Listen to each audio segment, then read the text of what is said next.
Shalom, shalom, giving honor and praise to the Most High Yah and the Son Yahushua.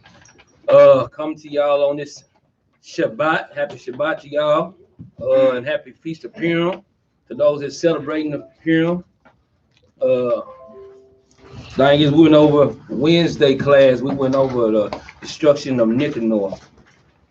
Today we're gonna kind of go over Purim, over the Purim, and we're gonna be celebrating tomorrow. Lord's will. Today. Well, we celebrating today, but we're gonna have our feast tomorrow. Thing is, we are commanded to keep the Sabbath. We are commanded to keep God's laws, and we commanded to do His feast days. So, with that being said, first precept we're going to is Sirach chapter 33 and verse 7.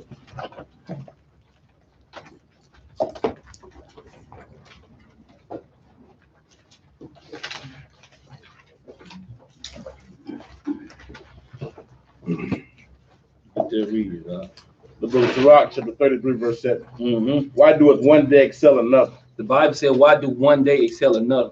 See, because a lot of times people think that, like, okay, we don't have to do these feast days. Sometimes people don't understand what's the difference between certain days. So it's going to go to explain. Read on up. When that's all the light of every day in the year is of the sun. But the knowledge of the Lord, they were distinguished. By the knowledge of the Lord, they were distinguished. Mm-hmm. And He altered seasons and feasts. And He altered seasons and feasts by the days. He altered those things. Because each day, some days it'll be regular days, but some days it's been explained the difference between certain days that He hallowed and certain days that are just regular days. We don't know. Some of them hath He made high days and hallowed them. He said some days He made high holy days and He hallowed those. He separated those days. Read. And some of them hath He made ordinary days. And some days we just have ordinary days. We know that the Sabbath, that's one of the days that the Lord hallowed. And we know that God's feast days are the days that the Lord hallowed too. So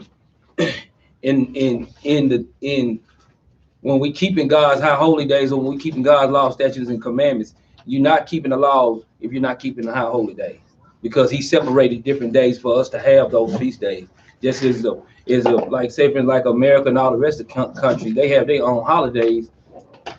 Most High God got His high holy days written in His book, so we're supposed to keep those things. And even on verse 8, like I just read, it says, by the knowledge of the Lord, they were distinguished. Like I was going into, the Most High made a difference. We know that the knowledge is what? The law, according to the Bible. By His laws, we know that, guess what? Sunday is just an ordinary day. Because guess what? By the laws that's in Exodus chapter 20, verse 8, they tell us what? The seventh day is the Sabbath day, not the first day of the week. And a lot of times you'll be surprised how many times we ask people, and they don't know. They're up under the spell and the sorcery of America, thinking that Sunday is the seventh day of the week. You know, so brothers and sisters, we got to come up out of that, man. Only time Sunday is not an ordinary day is when a high holy day falls upon it. Con on it, because that's definitely true. But the thing is, they try to go and put their own ordinances or their own days, and trying to keep the days that they want to keep. But God made to distinguish what days we're supposed to keep. Let's go to John chapter 4 and verse 23. John chapter 4 and verse 23.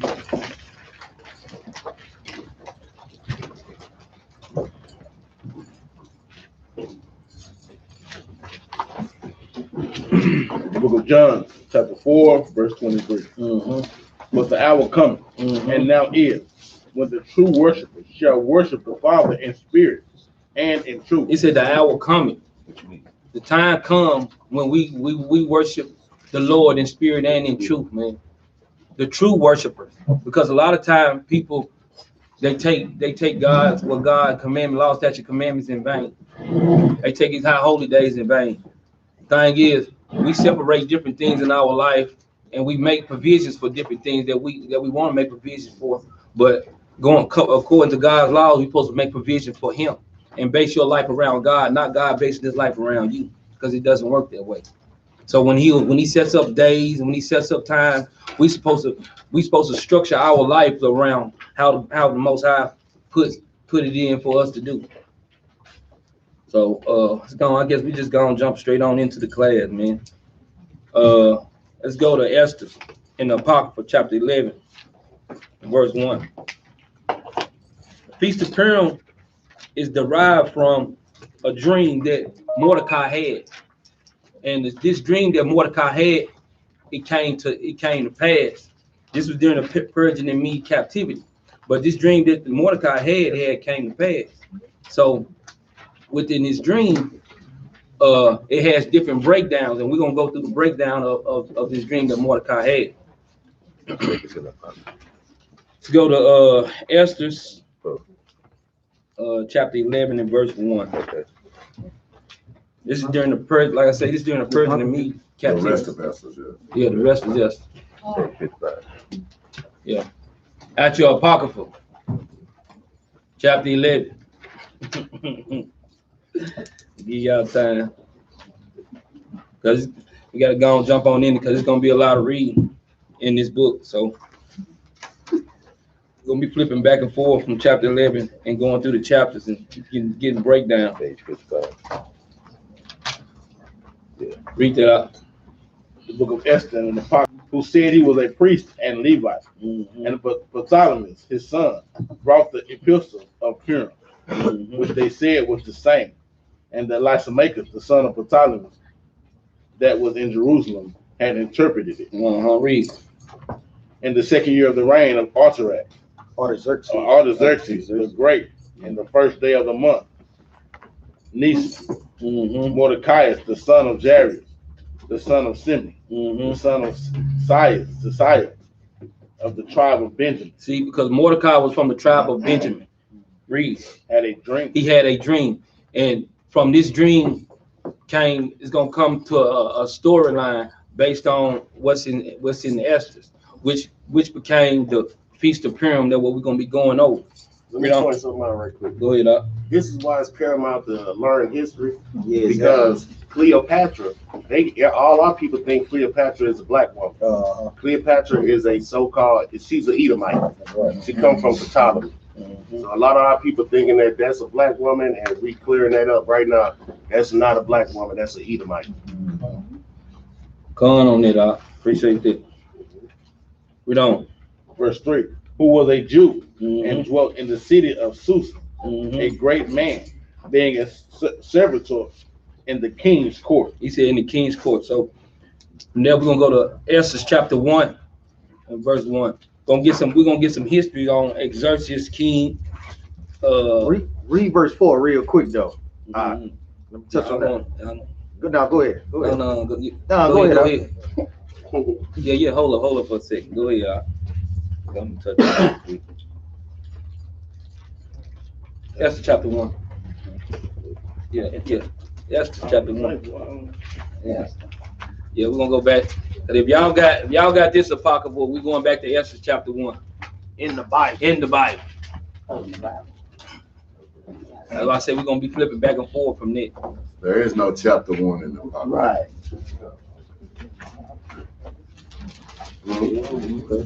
Oh, well, some apocryphals have the whole chapter, some don't. Yeah. What's the name? What's the title of yours?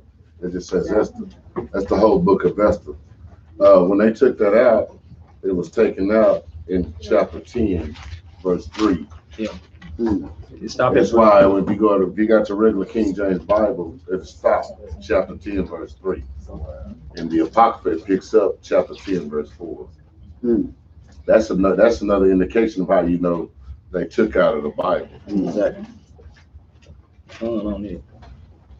Read it out. Esther chapter 1, verse 1. Now it came to pass in the days of Ahasuerus. This is Ahasuerus, which reigned from India even unto Ethiopia. See, Ahasuerus, he reigned from India to Ethiopia, man. Read on. Over 120 provinces. And those were the provinces. He had 127 provinces in the Persian and Mede. Read on. That in those days when the king Ahasuerus sat on the throne of his kingdom, which was in Shushan, the palace. I'm saying Shushan, the palace. So when we was reading about, when we was reading in chapter 11 and verse 3, it said, who Jews were dwelt in Shushan, that's in Shushan. That's Shushan, the palace, where he was dwelling there. Read on up. In the 3rd year of his reign, he made a feast unto all his princes and his servants. Now this king right here, he made a feast to, I guess, the royal court that he had. Read on. The power of Persia and Media, the nobles and princes of the province. Now he made a feast. Now it said he made a feast to the nobles and the princes that was in the province. Read on.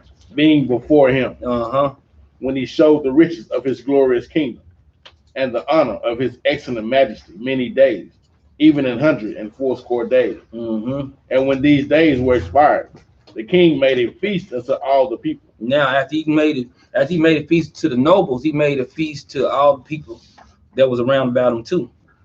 Read on. That were present in Shushan, the palace, both unto great and small, 7 days in the court of the garden of the king's palace. Now he made a little feast. He had a big feast for the noble prince, for the nobles and the princes. Then he had a little 7-day feast for the people which was the workers and people that was up under him. Jump down to verse 8. Verse 8. And the drinking was according to the law. None did compel. For so the king had appointed to all the officers of his house, that they should be according to every man's pleasure. Now, hold up. Now it said the drinking. Now, keep in mind during these feasts there was a lot of drinking going on, a lot of partying going on. Now, in the whole context, y'all make sure y'all pay attention to different little stuff that's gonna be said, because a lot of stuff, the drinking had a part of the decision making that was going to be taking place too. So y'all keep in mind different little stuff, and we're gonna be pointing it out as it goes. Read on up. Also, Vashti, the queen, made a feast for the women in the royal house. Now Vashti was his queen at the time, and she made a feast for the women that was in his house too. Read on. Which belonged to King Ahasuerus. On the 7th day, when the heart of the king was merry with wine. Mary. When the heart of the king was merry with wine. Now he was full of it, man. He was married with wine, and but if it explained what he was trying to do when he was married, or read out. Hold on 1 second. That word, when we reading this king, the king of Ahasuerus, y'all heard this before, but y'all heard it as King Xerxes. Exactly. And that's what it was in the Greek. So that's what, when y'all hear that word, it's talk about, and I know you heard it, sometimes we heard it on those all those Greek philosophy things and Greek shows, Xerxes. This is that same king, Xerxes. It's just the pronounced different depending on where they were. In fact, when we go back to the Apocrypha, you're gonna see it changed again. Like how we read in chapter 11. I mean, chapter what is that? In the 2nd year reign of Artaxerxes the Great. This is the same one, like Captain Maccabees is saying. Going on it. Read on out. On the 7th day, when the heart of the king was merry with wine, he commanded Mehuman, Biztha, Harbona, Bigtha, and Abagtha, Zethar, and Carcass, the 7 chamberlains that served in the presence of Ahasuerus the king. Now, these were the chamberlains that he was trying to tell him to go do something at the time, and this is what he was telling them, verse 11. Verse 11, to bring Vashti the queen before the king with the crown royal, to show the people and the princes her beauty, for she was fair to look on. Now he was saying, man, hey man, bring Vashti over here, man. He's full of that wine, man. Bring Vashti over here, man. She beautiful. I want to show her off to the world, man. I want everybody to see my queen, man. That's how he feeling. Read on. But the queen Vashti refused to come at the king's commandment. But she refused to come though. So when the king, especially full of that wine right now. Keep in mind, he full of that wine, and she don't want to come. It's a problem, man. They from that crown royal.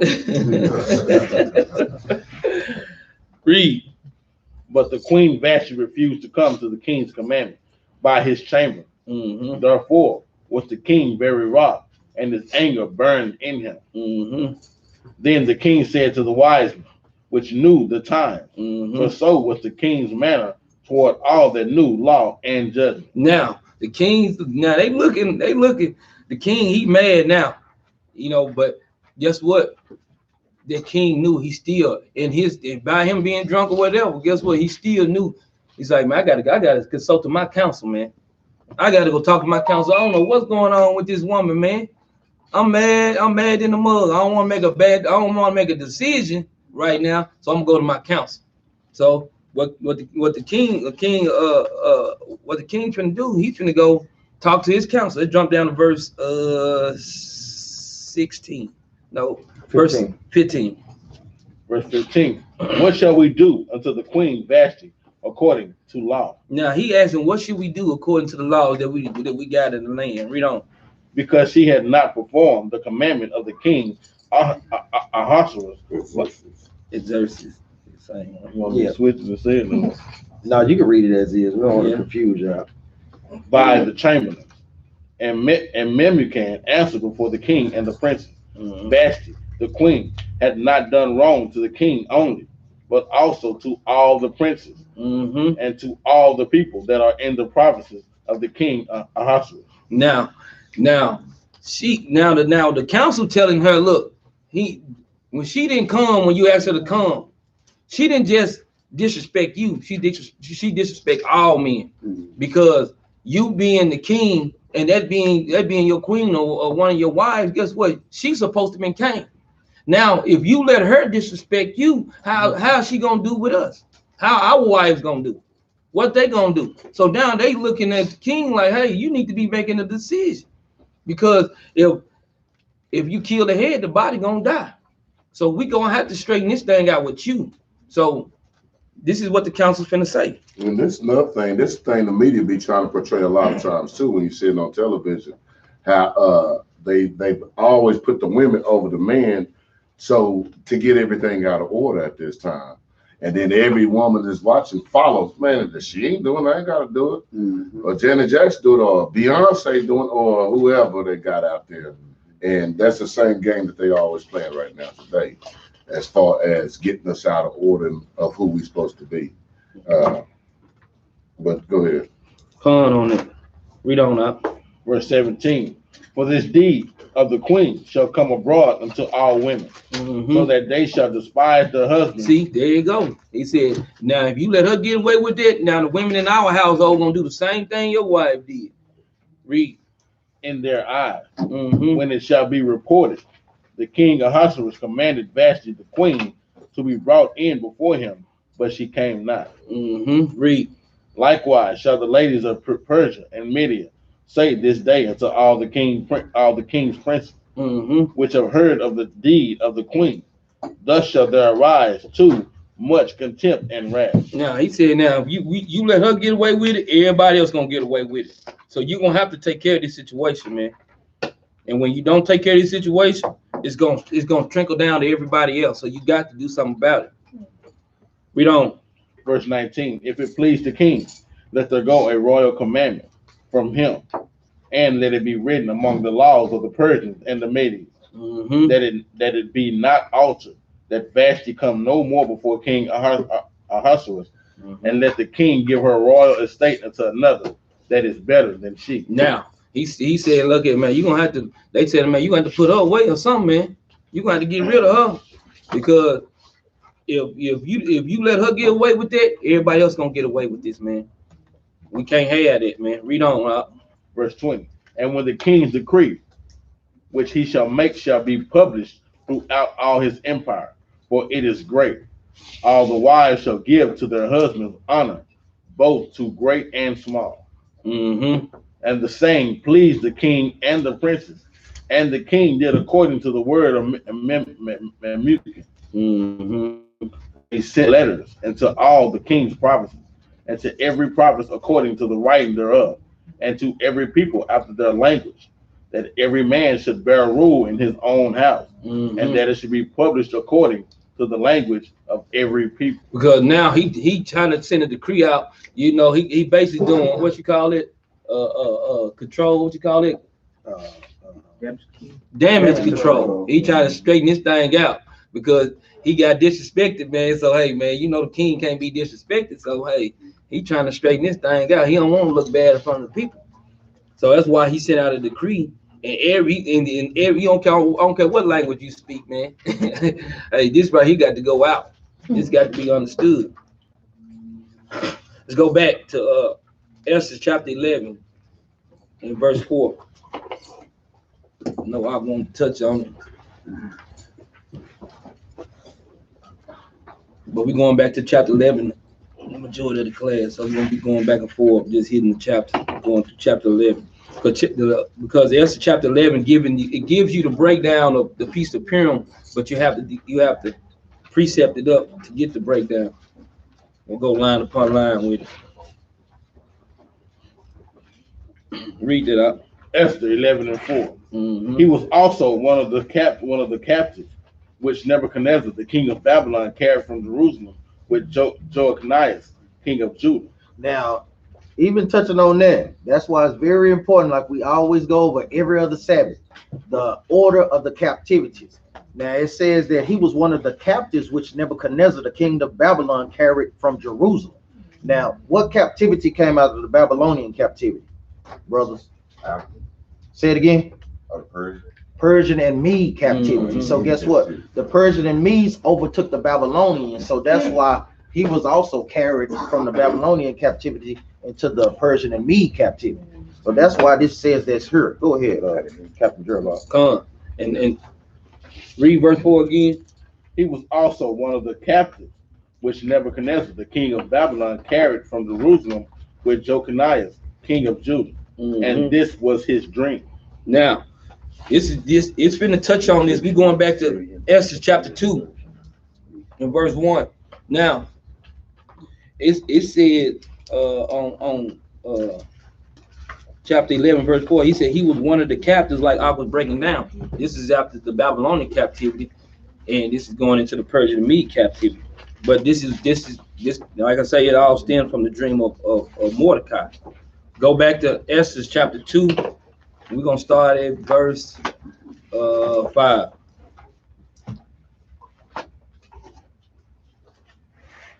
Book of Esther, chapter 2, verse 5. Now in Shushan, the palace, there was a certain Jew whose name was Mordecai. Now this is going into the same thing what we just read in chapter 11, verse 4.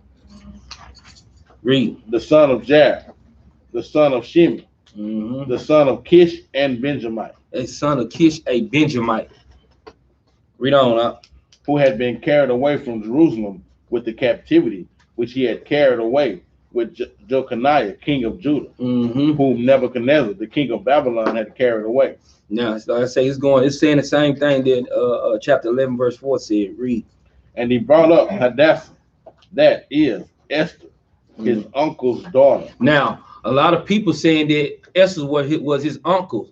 Mordecai was Esther's uncle. That's not true. Let's read that again. And he brought up Hadassah, that is Esther, his uncle's daughter. His uncle's daughter. So what does that make them? Cousins. So a lot of people said that that Mordecai was Esther's uncle. That wasn't her uncle. That was her cousin. Read on. For she had neither father nor mother, and the maid was fair and beautiful, whom Mordecai, when her father and mother were dead, took for his own daughter. Now, but he took her for his own daughter. That's how we got down.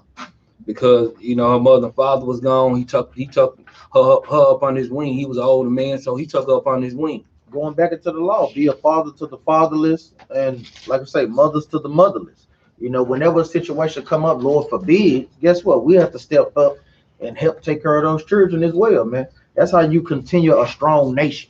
Because we know a lot of times that's the foundation for having a good family, is a good 2-parent home. But a lot of times when that decay, or Lord forbid that they die, that could be the destruction of a nation right there. Because guess what? They not guided in the right place. They go all off into other things. We already know a lot of times foster care. Knowing Esau don't care about it when they get up in there. So, these are the things that we have to take heed to as well. And that's a true statement, because just like a lot of time, just like even like a women that be single in this truth, they got children. That's a big part of us as being men in Israel to help make sure that these women are okay, to make sure that they have, like when they have things go on at their house, that they can have some brother that's gonna step in, a righteous brother that's gonna step in and help that situation out. We supposed to be there for, like Shania said, we supposed to be brothers. So hey, but righteous men of the Lord, though, we supposed to stand up for our people that way. And when our sisters need us, we supposed to be there for them. So, but a lot of time in this walk, we get so used to not to lean on our help, or lean on our people. There's a lot of us get used to not leaning on our people. We rather do it by ourselves, and you got a big family that can help. Now, sometimes things get out of people's sight that they can't help you, but for the most part, you know, because we all in the same captivity, where we men, women, and children, we all in the same captivity. Sometimes we can't, you know, step out of the bounds to help you, but for the most part, brothers and sisters, we'll be there to help. You know, I know sisters the same way. If you know, sisters brothers need help, sisters should be there for them too, in the same way. Matter of fact, let me get a precept on there. Give me Psalms chapter 68, verse 5.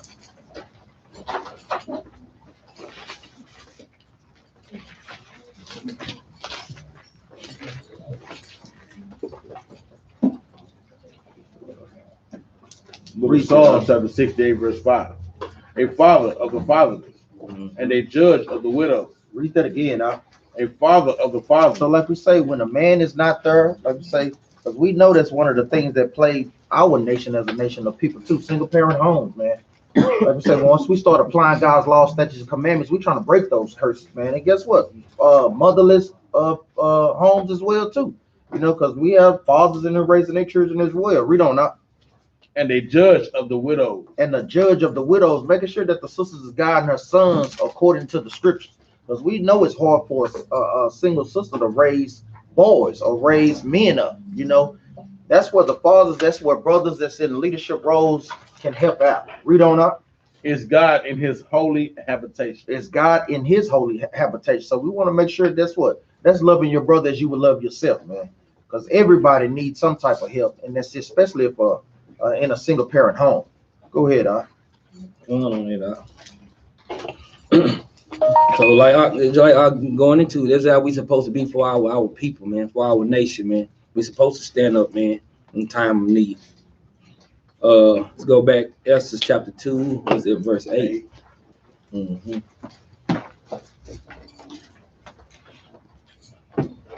Read book of Esther chapter 2, verse 8. So it came to pass, when the king's commandment and his decree was heard, and when many maidens were gathered together unto Shushan, the palace, to the custody of Haggai, that Esther was brought also unto the king's house, to the custody of Haggai, keeper of the women. Haggai is the keeper of the women, man. Read on. And the maiden pleased him, and she obtained kindness of him, and he speedily gave her things for purification, with such things as belonged to her, and 7 maidens, which were meant to be given her out of the king's house. And he preferred her and her maids unto the best place of the house of the women. Now he's sending Esther's over there to get prepared, man, to get herself together, because the king kind of taking a liking into her because she was a nice looking woman, man, and all of this, you know, is something that the sister was doing in this particular time it's gonna be symbolic going towards the end of the story, because she's standing up for her nation of people too. Exactly. And the thing is, guess what? Not only was she beautiful, but she was in order. That's one of the biggest things, you know, because that make it a woman's face to shine more than her beauty a lot of times, man. When a brother see that a sister is in order, man, that's a beautiful thing, because we know that our people have been taught to be constantly out of order, you know. So that's a very beautiful thing. Go ahead, Let me throw a little piece of information myself. The city Shushan is the capital city for the king of the Persian Medes Empire. Is located in Iraq. In Iran. Iran. Just to let y'all know. Come on that. Read on up. Verse 10. Esther had not shown her people, nor her kindred, for Mordecai had charged her that she should not show it. Now, read that over again. Esther had not shown her people, nor her kindred, for Mordecai had charged her that she should not show it. Now, why would they say that? It said Esther didn't show who her people were, and she didn't show who her kindred were, because Mordecai told her not to show it at that time. It's something that the Lord had said no. But the thing is, in order for her to do that, she had to do what? She had to kind of look like them. Exactly. I'm glad That's that you said. That's the whole way. She had to kind of look like them. It's just like same thing they was talking to Paul. Is he not the Egyptian?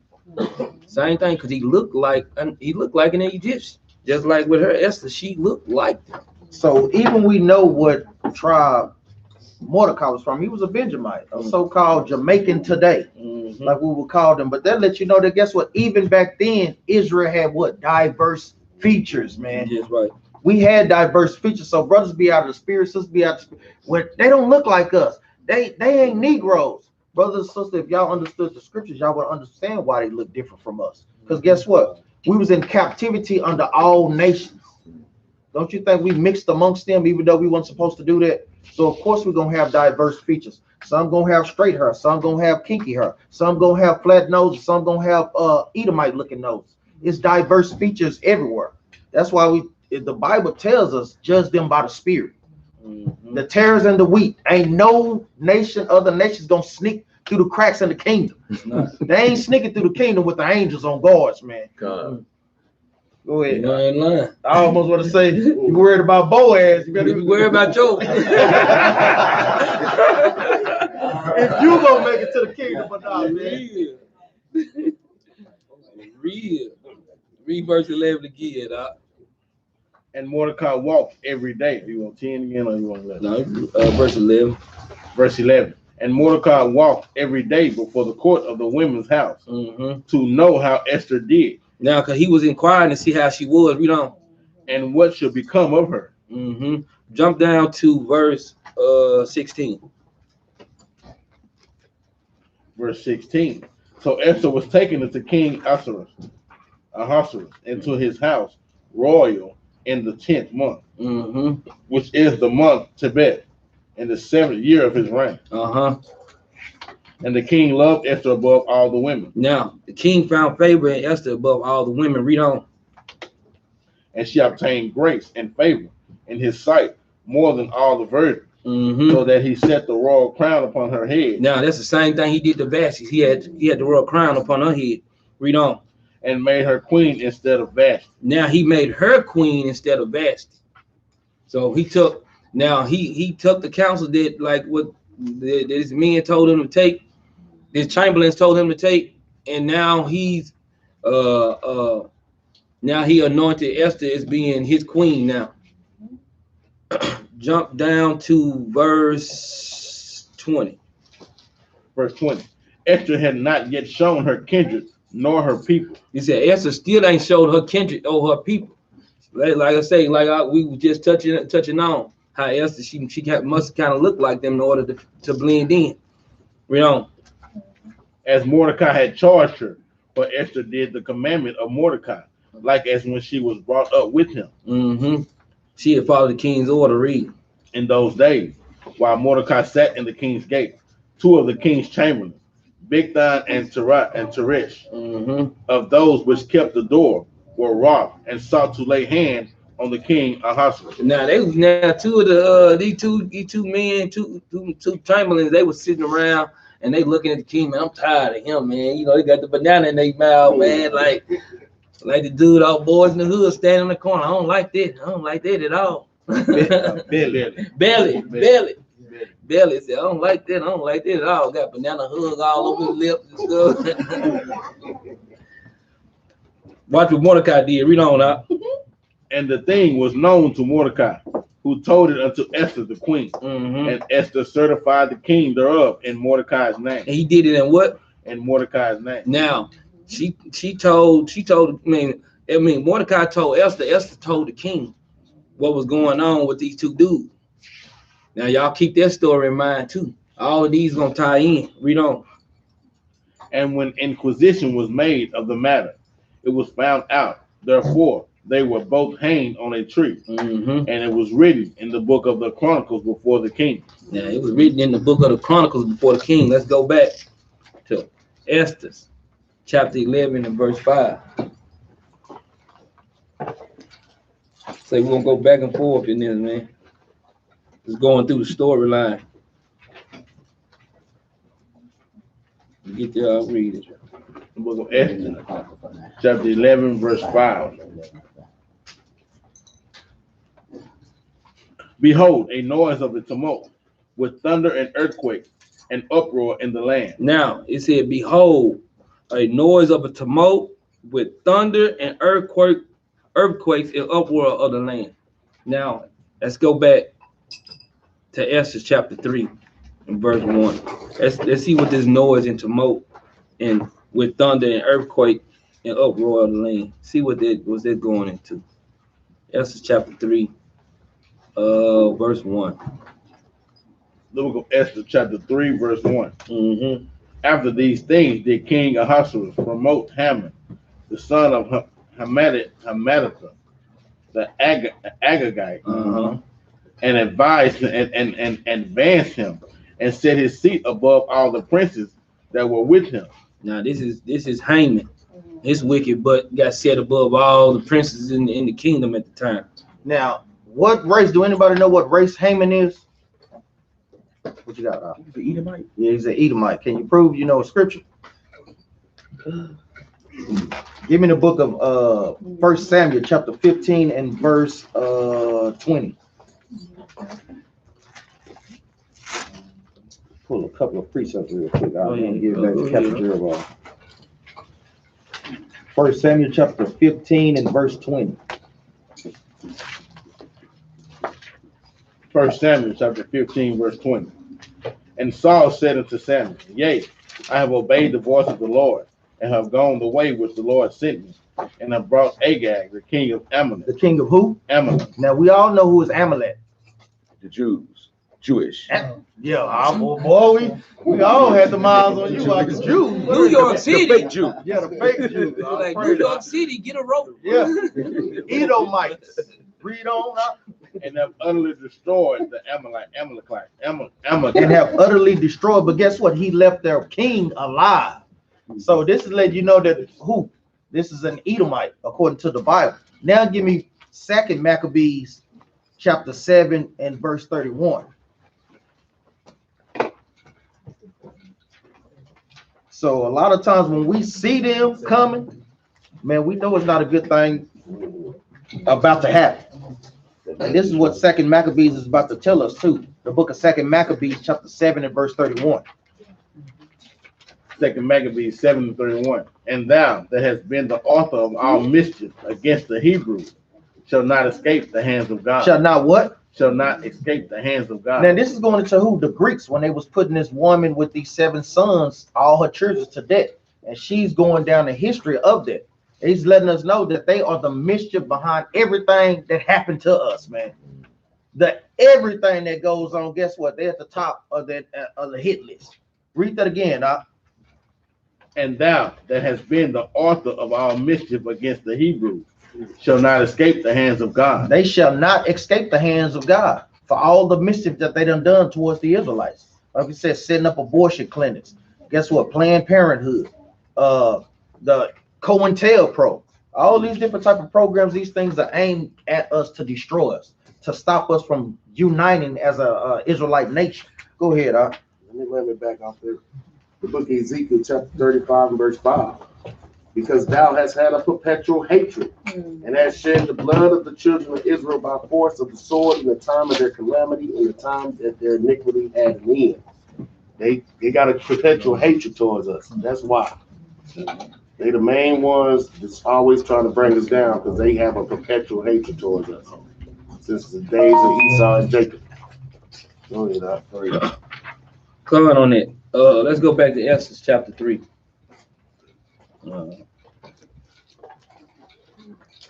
Esther chapter 3. The book of Esther, chapter 3. After these things, the king Ahasuerus promote Haman, the son of Hammedatha, the Agagite, and advanced him, and set his seat above all the princes that were with him, and all the king's servants that were in the king's gate bowed and reverenced Haman, for the king had so commanded concerning him. But Mordecai bowed not, nor did him reverence. Man, so Mordecai, so when Haman walked in, he seen Mordecai and all the rest of the people, everybody bowed. Mordecai just standing there like, man, I'm not gonna bow down to you, man. Man, you ain't my God, man. Who you supposed to be, man? Read on. Then the king's servant, which were in the king's gate, said unto Mordecai, why transgressest thou the king's commandment? Now he said, man, why you breaking the king's commandment, man? You know you supposed to be bowing down, fool. Read. No, it came to pass when they spake daily unto him, and he hearkened not unto them. Yeah, they spoke daily to him, man. Man spoke daily to him. He said, man, come on, man, don't do that, man. Come on, Mordecai, man. You know he gonna try to kill you, man. You keep on doing it. Man, he like, man, I ain't gonna listen to this fool, man. He gonna have to kill me. Read. That they told Haman to see whether Mordecai's matters would stand, for he had told them that he was a Jew. Now, Mordecai told him, he said, man, you know, I can't bow down to you, man. I'm a Jew, man. Man, come on, man. You know, we don't bow down to nobody but our God, man. You know, we can't bow down. So, boy, what you expected me to do? Read on. And when Haman saw that Mordecai bowed not, nor did him reverence, then was Haman full of wrath. And he thought scorn to lay hands on Mordecai alone. Yeah, he wanted to lay hands on Mordecai, man. He was looking at Mordecai, want to lay hands on him, but why he ain't do it? He's like, ooh, I wish I. You better be looking. He was looking at him like, man, I want to do something to him. Why he ain't do it? Because he know Mordecai won't play no games with him, man. And they understood this. Give me, you got this. I know you probably do that, but go ahead. Give me Esther chapter in the Apocrypha, chapter 13 and verse 4, one of my favorite precepts. Because this is what Haman was reciting. Because he knew that, man. You don't think Haman didn't know, man? They know we are mortal enemies, man. Mortal enemies, totally opposites. That's what we tell brothers and sisters, man. History, you're gonna learn some history up in here, man. That's very important to kind of put the pieces of the puzzles together. Read this out. Esther chapter 13, verse 4. Declared unto us that in all nations throughout the world that there were scattered a certain malicious people that had laws contrary to all nations, and continually despised the commandment of kings. Read that again, Declared unto us that in all nations throughout the world there were scattered a certain malicious people. Because even this right here is going into Haman down talking us, man. A certain malicious people, man. We ain't did nothing, man. But he running our name through the mud, trying to scully our reputation. Read on out. That had laws contrary to all nations. And guess what? We do have laws contrary to all nations. The things that we do as a nation of people, don't no other nation do it, man. Read on up. And continually despise the commandments of kings. And we despise the commandments of Donald Trump, man. We ain't listening to him, even though we know we gotta keep that thing. It's just one there after the other, praying for vengeance that the Most High come and destroy this kingdom. Read on up. So as the uniting of our kingdom. So as the uniting of their kingdoms, because guess what? He was trying to get all the kingdoms to be united against the Israelites. Read on up. Honorably, man, intended by us cannot go forward. Because they know if we keeping God's laws, statutes, and commandments, guess what? Their kingdom cannot go forward, man. Because guess what? Our Lord is going to fight for us. And guess what? That stops their rulership. Go ahead, up. No, keep reading verse 5. Verse 5. Seeing that we understand that this people alone is continually in opposition to all men. Now, that's what I was going to. He said, man, these people is opposition to all men. Same thing they feel about us right now. Man, why these Israelites on this block keep doing this mess, man? They need to stop, man. Why the sisters y'all gotta wear a dress every day? Every day? Guess what? They can't show their body. They can't show the shape of their figure. Guess what? They got to be in order. I mean, what's wrong with that, man? To see sisters covered up. You can still look beautiful by being covered up. That's a tactic of Esau, letting you know that guess what? You have to be naked to be seen. That's right. Or to get attention. We breaking all that down up in here. Go ahead, Out. Come on. Read up. Deferring in the strange manner of their laws, Mm-hmm. and evil affected to our state. Differing. Read that again, up. Yeah. Differing in the strange manner of their laws, and evil affected to our state. Yeah, he said they laws is an evil affected to our state. Why is they laws? These are God's laws. For real. We ain't made this up ourselves. See, the thing is, they ain't got a problem with us. They got a problem with our God. That's right. That's what the problem they got with. Read. Working all the mischief they can. He said these people work all the mischief they can, man. He trying to muddy the waters, That's exactly what he We doing. would bow down to the gods when they told us to. We didn't do those things. We do now today, but we didn't do those things, and it was obvious to everybody. Even when he brought Haman up, go to 3 and 10. We went over and covered, but we can hit that in the way back. Yeah, the 3 and 10. We going back. okay. Yeah. Hold up. Don't finish it out, then go back. That our kingdom may not be firmly established. He said that our kingdom. So if they go away, if they keep their law, statutes, and the commandment, we can't establish our kingdom. We gotta take them away from their laws and make them do our laws so we can establish our kingdom. Now you can go and hit it right quick, Matt. Go on. Yeah, we'll do it right after that. Yeah. Go ahead. Yeah, the Esther 3 and 10. Mm-hmm. The book of Esther, chapter 3, verse 10. And the king took his ring from his hand and gave it to Haman, the son of Hammedatha, the Agagite, the Jews' enemy. The Jews' enemy, because that's what it was. It's always been through the Bible. It was always an adversary of God and the adversary of the Jews. And they were, and if you go and study the Agagites come from the Mesopotamians, which is nothing but Edomites. Edomite. And so when the thing about it, they always been our enemy. And that's when Mordecai was sitting at that gate. Mordecai was like, I'm not bowing down to him. I don't got to. I bow down to the king. But him, I ain't bowing down. That's what the uproar was going on.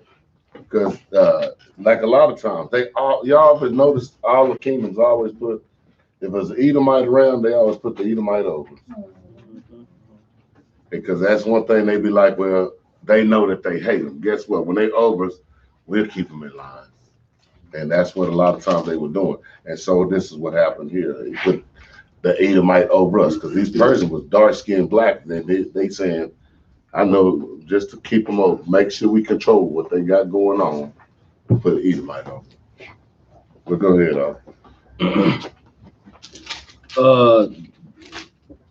Read on, matter of fact. Read on. No, we go back. Stay at verse 3, chapter 3. Verse 4, verse 5. Verse 6. Verse 6. Esther chapter 3, verse 6. Mm-hmm. And he thought scorn to lay hands on Mordecai alone. Mm-hmm. They had shown him the people of Mordecai. Wherefore Haman sought to destroy all the Jews that were throughout the whole kingdom of Ahasuerus, even the people of Mordecai. Now this is the noise, the tumult, and the thunder and the earthquake and the uproar in the land that they were talking about. This is the uproar that because when Haman got mad, Haman made it try to make this thing hard for us, man. And he finna put out a decree. Read on up. Verse 7. In the first month, that is the month Nisan, Mm-hmm. in the 12th year of King Ahasuerus, that came pure, that is the lot. Now, that word pure, it says, it cast pure. Now, what piece are we in? Pure. And it's going to explain it on down the line too. That's why I keep telling. I'm just trying to give y'all. I guess you might call it a spoiler alert. So I'm kind of just basically showing you how it was speaking. But all of these things that it was spoken, all of these things is coming to pass, and it explains itself as the story goes. Read on. They cast pure. Mm-hmm. That is the lot before Haman, from day to day, Mm-hmm. and from month to month, to the 12th month, that is the month Adar. Okay, read. And Haman said unto King Ahasuerus, there is a certain people scattered abroad and dispersed among the people in all the provinces of thy kingdom. Now he says it's a certain people that was scattered abroad. What is that? That's one of the curses, huh? That's Deuteronomy chapter what? 28 and what? 4 and 27. Yeah, that's one of them. That's 27, but no, it ain't what I want though. 64. 64, okay. Mm-hmm. Wait a minute. Let's go get it right quick. Deuteronomy chapter 28, verse 64. And the Lord shall scatter thee among all people. What he do? And the Lord shall scatter thee among all people. Because guess what? The Lord has to scatter us. Just like, guess what? We divided we fall. That's true. That's a true statement. When he scatter us, that's how the division comes. Because how many people might give in over here? They might not give in over there. They might give in over here. Then you like, well, shoot, they doing it. Forget it. The ones that didn't give in, you might give in because they gave in. I can't believe they gave in. He scattered among all nations, man. Read. And the Lord shall scatter thee among all people, from the one end of the earth even unto the other. Mm-hmm. And there they shall serve other gods. What they do when they made it to them land? And there they shall serve other gods. And then when we made it to those places, we served other gods. And that's what the king wanted Mordecai to do. You know what I mean? Not the king. Haman wanted Mordecai to bow down to him like he was a god. That's what Haman wanted him to do. But Mordecai was like, man, come on, man, I'm not finna do that, man. Who is you? Read. Which neither thou nor thy fathers have known, even wood and stone. Even Christianity and Islam. Let's go back, man. Esther chapter 3. Gonna read some more on that. Verse 8. And Haman said unto King Ahasuerus, there is a certain people scattered abroad and dispersed among the people in all the provinces of thy kingdom, and their laws are diverse from all people. They different from all people because we follow God's laws, man. Read. Neither kept they the king's laws. Therefore, it is not for the king's profit to suffer them. Now, the thing is, he saying, man, they laws is different from your laws. Man, you the king, and they laws different from y'all laws. Man, we can't forsake our God's laws for the other nation's laws. Our God's laws above everybody's laws, man. Thing is, we get so so Americanized and we so dumb it down in this society that, man, we up under grace.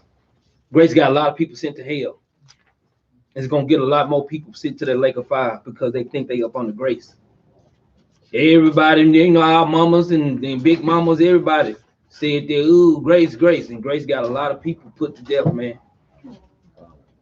And this why they mad at us, because like in the day of Esther and Mordecai, we was keeping our laws, and he said, "Oh, they laws different."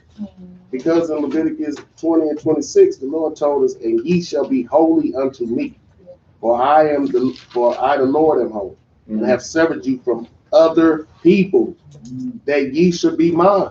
So that's what we trying to do today, as they was trying to do then. And here come an Edomite, mad because they don't want to be Americanized, Persianized, or any of that stuff. And now he want to come try to bring the drama. And that's the same as it is today. Because we trying to do the same as we scattered abroad, and we trying to keep God's laws, statutes, and commandments, and they have a problem with that because it goes contrary to their laws. And they know if they going back to what? Like I said, a lot of times we bring our points, precepts should be running through brothers' heads, man. Judah 5 and 20. Because they know if they keep us from God's laws, that what? They can rule over us. They have power over us. Right. So like we tell brothers and sisters, this is all that we have is God's laws, man. So we must keep them, to the best of our ability, man, because that's our power. That's where we stand with the Most High God, man. When he see us starting to keep his laws, statutes, and commandments, guess what? He'll fight for us. But a lot of times, guess what? Our people like being on the bottom, man. We so used to it, we think that it's natural, but it's not natural, man. I got a precept to go with that Judah 5 to 20. It's in the second Maccabees, chapter 8 and verse 36. And it say, "Thus he that took upon him to make good to the Romans their tribute by means of the captives in Jerusalem, told abroad that the Jews had God to fight for them, and therefore they could not be hurt This is another nation talking about it. Telling them our God gonna fight for us. We cannot be hurt because they followed the laws that he gave them. Second Maccabees chapter 8 and verse 36. If we follow the laws that God gave us, he will fight for us, man. This is repeated throughout the scriptures too. This is just another one I found that precept that do the 5 and 20. Con on that. Let's go back to Esther chapter 3. Sorry, verse 9. Esther chapter 3, verse 9. Mm-hmm. If it please the king, let it be written that they may be destroyed, and I will pay 10,000 talents of silver to the hands of those that have the charge of the business to bring it into the king's treasuries. Mm-hmm. And the king took his ring from his hand and gave it unto Haman the son of Hammedatha, and the Agagite, the Jews' enemy. And the king said unto Haman, the silver is given to thee, the people also, to do with them as it seemeth good to thee. Now he telling them, man, hey man, let's destroy these people, man. And as he telling them to destroy the people, the king even funded them to get destroyed, man. Now, if that ain't an earthquake in thunder in our nation, man, look, they put money on our heads, man. That's to destroy supposed to be for to destroy our nation, man. You know, Amalek, anytime he can try to get in to try to get us, man, let's go get him. That's what they want to do anyway. read on up. Verse 12. Then were the king's scribes called on the 13th day of the first month, and there was written according to all that Haman had commanded unto the king's lieutenants and to the governors that were over every province, and to the rulers of every people of every province according to the writing thereof, and to every people after their language. In the name of King Ahasuerus was it written, and sealed with the king's ring. And he sealed he sealed that contract with his ring, man, that he gave to Haman. Verse 13. And the letters were sent by post into all the king's provinces to destroy, to kill, and to cause to perish all Jews, both young and old. Now that's a curse too. What curse is that? If y'all supposed to be studying that Deuteronomy 28, y'all should be knowing it. What curse is that? 28 and what? What's that? 50. Book of Deuteronomy chapter 28 and verse 50. Deuteronomy 28 and 50. A nation of fierce countenance, which shall not regard the persons of the old, nor show favor to the young. They ain't gonna show favor to the old or to the young. That's what they was going after. These are the curses. When we breaking God's laws, the Lord is showing us through all these stories that He have, and through every high holy day He shows us. Look, through all of these, His word is gonna stand. We just gotta keep what the Lord say, and we won't have to worry about none of that. It's just like your daddy say, hey, you go outside, hey, when I'm gone, if I catch you outside when I make it back, you know what you're gonna get. These consequences. But just what it is, man. Because when the Father laid the law down, we got to seek what the Lord say. We can't seek what we want to say or what we want to do. Let's go back. Esther 13. Chapter 3, verse 13. And the letters were sent by post into all the king's provinces to destroy, to kill, and to cause to perish all Jews, both young and old, little children and women, in one day, even upon the 13th day of the 12th month, which is the month Adar, and to take the spoil of them for a prey. Now, he tells them that, hey, destroy everybody, man, and take all they possessions they got. Take everything they got, man, all the spoil. This is, man, wicked Haman, man. So, man, I'm telling you, like, when we got these high holy days and the Most High set this thing up, and you start reading them and find out what these high holy days mean to you, man, we supposed to be, man, this fire me up to this give me extra fired up to celebrate this high holy day. Knowing how this man did our people, man. This should have everybody fired up to do this thing, man. Let's go back to Esther chapter 11, man, right quick. In verse 6. Read verse 5. Man. Verse 5. Esther chapter 11, verse 5. Behold, a noise of a tumult with thunder and earthquakes and uproar in the land. So we know what a tumult is. A tumult is an angry gathering. Read on up. With thunder and earthquakes and uproar in the land. Yeah, go ahead. And behold, two great dragons came forth ready to fight, and their cry was great. Now he's saying two great dragons is ready to fight, man. These two great dragons, they ready to go against us, man. Let's go back to Esther chapter 4. Let's see what these two great dragons look like. So let's see what these two great dragons are. The book of Esther, chapter 4.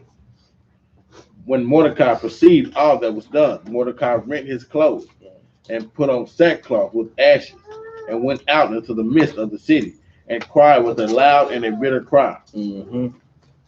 And came Shalaki, my bad. Those two great, do y'all know what those two great dragons is? Who was the two great dragons that was ready to fight against them? Who? Haman and the king were the two great dragons that was ready to fight against them. And even when we read in the Bible about dragons, anybody know a precept for it? Yeah, let's just touch on it right quick. I ain't want Huh? to. No. Go ahead. Give me the book of Job, chapter 30. what? 29. 29. Yeah, you're right. Job chapter 30 and 29. Because when you read about the dragons in the Bible, guess what? They just compared to what? Brother Nathan, y'all, what is a dragon in the Bible? What is the countenance? What is the attributes of a dragon? That's one of them. Something that devour or Devour, but guess what? Powerful, fearless, ferocious, burn down everything, man. So in the Bible, the Most High compares dragons to what? Wicked men. yeah. Read that right quick. Job 30 and 29. I am a brother to dragons and a companion to owls. Even in the book of Job, he's telling you that he's a brother to dragons, meaning he's a brother to wicked men. This lets you know that Job was not an Edomite like how we hear going around on Facebook all the time. Because guess what? He's letting you know that his brother, who was his brother? Who was the Israelites' broken brotherly covenant? Esau. So guess what? He's telling you he was a brother to dragons. That means going into wicked men. Very wicked men. Go ahead, Let's go back to matter of fact, my bad. Let's go back to Esther chapter 11 right quick. I want to keep the storyline going. Read verse 6 right quick. Esther 11 and 6. And behold, two great dragons came forth ready to fight, and their cry was great. And their cry was great because how their cry was great, that the king, he put the money up, and Haman, wicked book, presented the contract, and he wants to take the contract out to destroy our people. Read verse 7. Verse 7. And at their cry, all nations were prepared to battle, that they might fight against the righteous people. Now, y'all know what was inside the contract that he said. What was the contract for? To kill them. To kill us, to destroy. Young and old. Young and old. And he said, whoever shall kill them, what will happen? They gonna get paid. They get paid. Let's go back to but we're gonna show you in defense of what our people did though. Let's go back to Esther chapter 4 to show you in defense of what our people did. See how our forefathers, man, how they got down. See, because the thing is, when he like Haman reverenced the king and tried to get something done, but our people reverence our God to get things done, man. And that's how we supposed to always get down when we follow the law, statutes, and commandments. When we the true worshipers of God, man. Go to Esther chapter 4 and verse 1. Esther 4 and 1.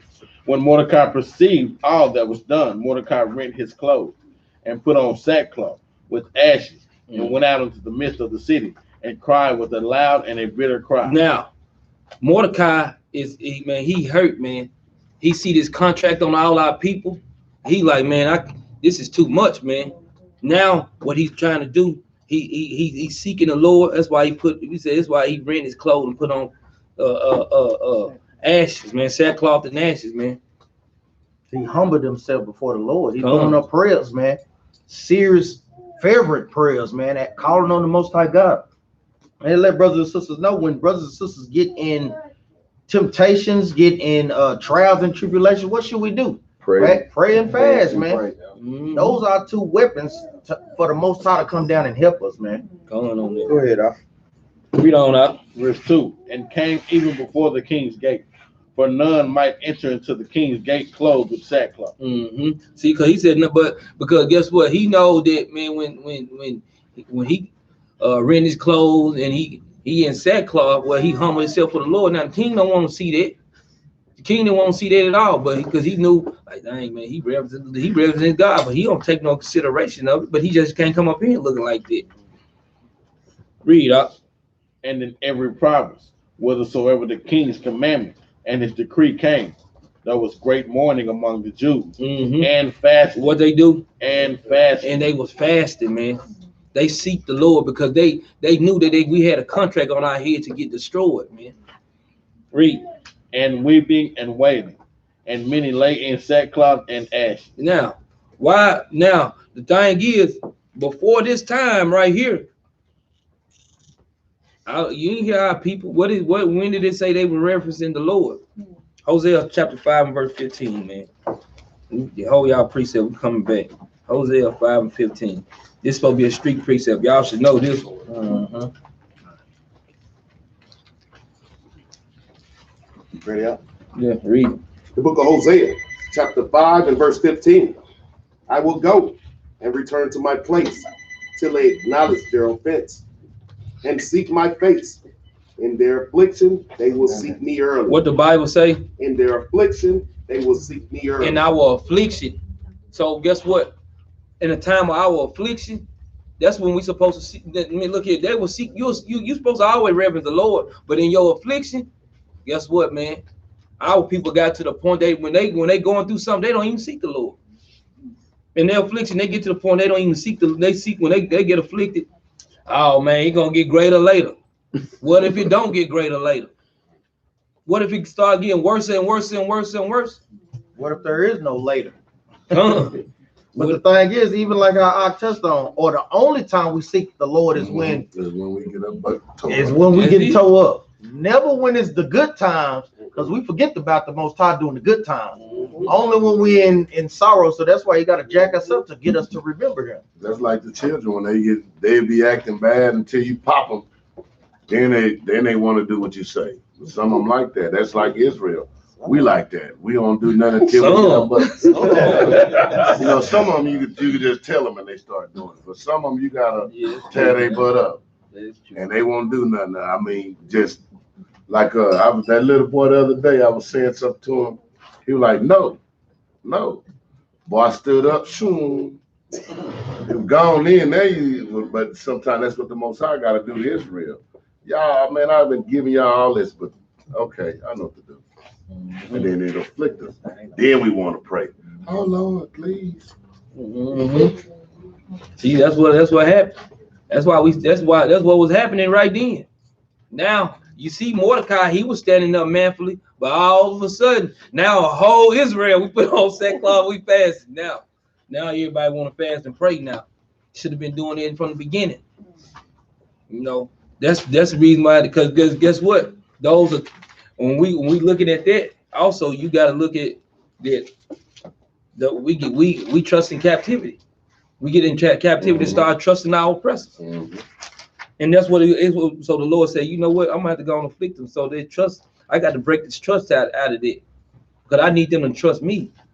And that's why the Lord, hey, y'all want to know something then? Okay, then I'm gonna put a contract on all y'all head. I ain't gonna put it on just Mordecai head, because he ain't bow. I'm gonna put it on all y'all head. Because he want us to seek him, man. And that's what the Most High was doing. They was comfortable in this captivity They was. because that when they was all out in the little cities, when nobody Xerxes didn't have no problem with them. Mm-hmm. Xerxes didn't have a problem with him until he got the lies from Haman. And then so he wasn't afflicting nothing on him. He was letting everybody live the same way. Guess what would have happened if we would have been still like that? What the same way happened in America. We start going and loving what they doing, and right now they've been harder to come out. Like it's so hard for our people to come out of now. So the Most High said, okay, all this whole thing was done by him. I gotta knock them back down. I gotta make them feel something. And like I said, Xerxes didn't have no problem with us. He wasn't mad about he wasn't none of that. No laws against us.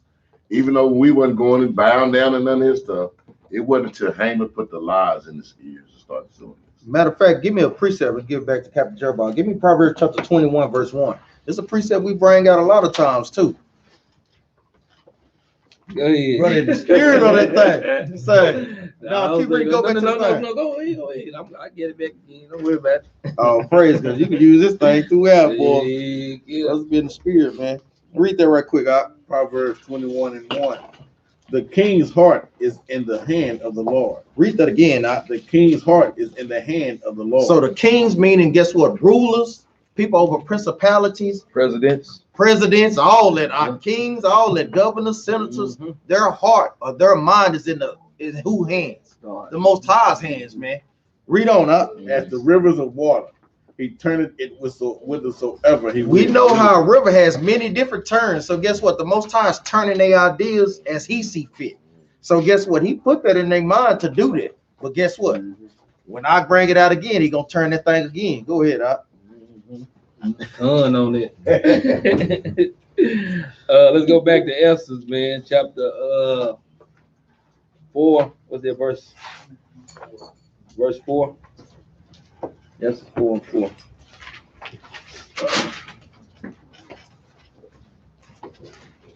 The book of Esther, chapter 4, verse 4. So Esther's maid and her chamberlains came and told it her. Then was the queen exceedingly grieved, and she sent raiment to clothe Mordecai and to take away his sackcloth from him. Now Esther, she he can't come up in there with them sackcloth. So guess what? Esther sent. I'm gonna send these clothes down. I'm gonna send these clothes down too. I'm gonna try to see what's going on with him because I don't know what's his deal, man. But Mordecai gonna break it down to him. Read on. But he received it not. Then called Esther for Hatta, one of the king's chamberlains, whom he had appointed to attend upon her, and gave him a commandment to Mordecai to know what it was and why it was. So Hatta went forth to Mordecai into the street of the city, which was before the king's gate. And Mordecai told him of all that had happened unto him, and of the sum of the money that Haman had promised to pay to the king's treasury for the Jews to destroy them. Now, she sent the clothes down there for her to go see him. He didn't accept the clothes. He said, "No, you tell her this. No, I don't want the clothes. I want you to go back and tell her this and what's going on." So he told her, "Look, man, these men don't put money on our head to get killed." Watch this though. Read on. Also, he gave him the copy of the writing of the decree that was given at Shushan to destroy them, to show it unto Esther, and to declare it unto her, and to charge her that she should go unto the king to make supplication unto him, and to make requests before him for her people. Now he telling her, man, look, you need to go down there, man. I'm gonna give you this contract. Look, I want you to read this. Now you need to go down there and tell the king what this man did, and hey, try to get this thing reversed. Because hey, what this situation about him destroying us, and guess what? Mordecai finna explain it to her, because guess what? Her mind thought that she was good. And that's how sometime in our captivity we think that we good just because I'm good. I got a two-story house, and I got 57 cars, man. I got 400 wives. I don't know what they got, but you don't know what a person got. He got all the riches in the land, and they thinking that they good. And guess what? Sometimes people get up there and they get a little something, and that's what people do. They get a little puffed up sometimes, though. Like we always bring out with who? Oprah Winfrey. She's very rich, but guess what? You do not rise above your people. We only as strong as our weakest link, man. So if one of us in captivity, like we all say, all of us still in captivity, man. Go ahead, You can't get around it, man. Read on. Verse 9. And Hatach came and told Esther the words of Mordecai. Again, Esther spake unto Hatach and gave him commandment unto Mordecai.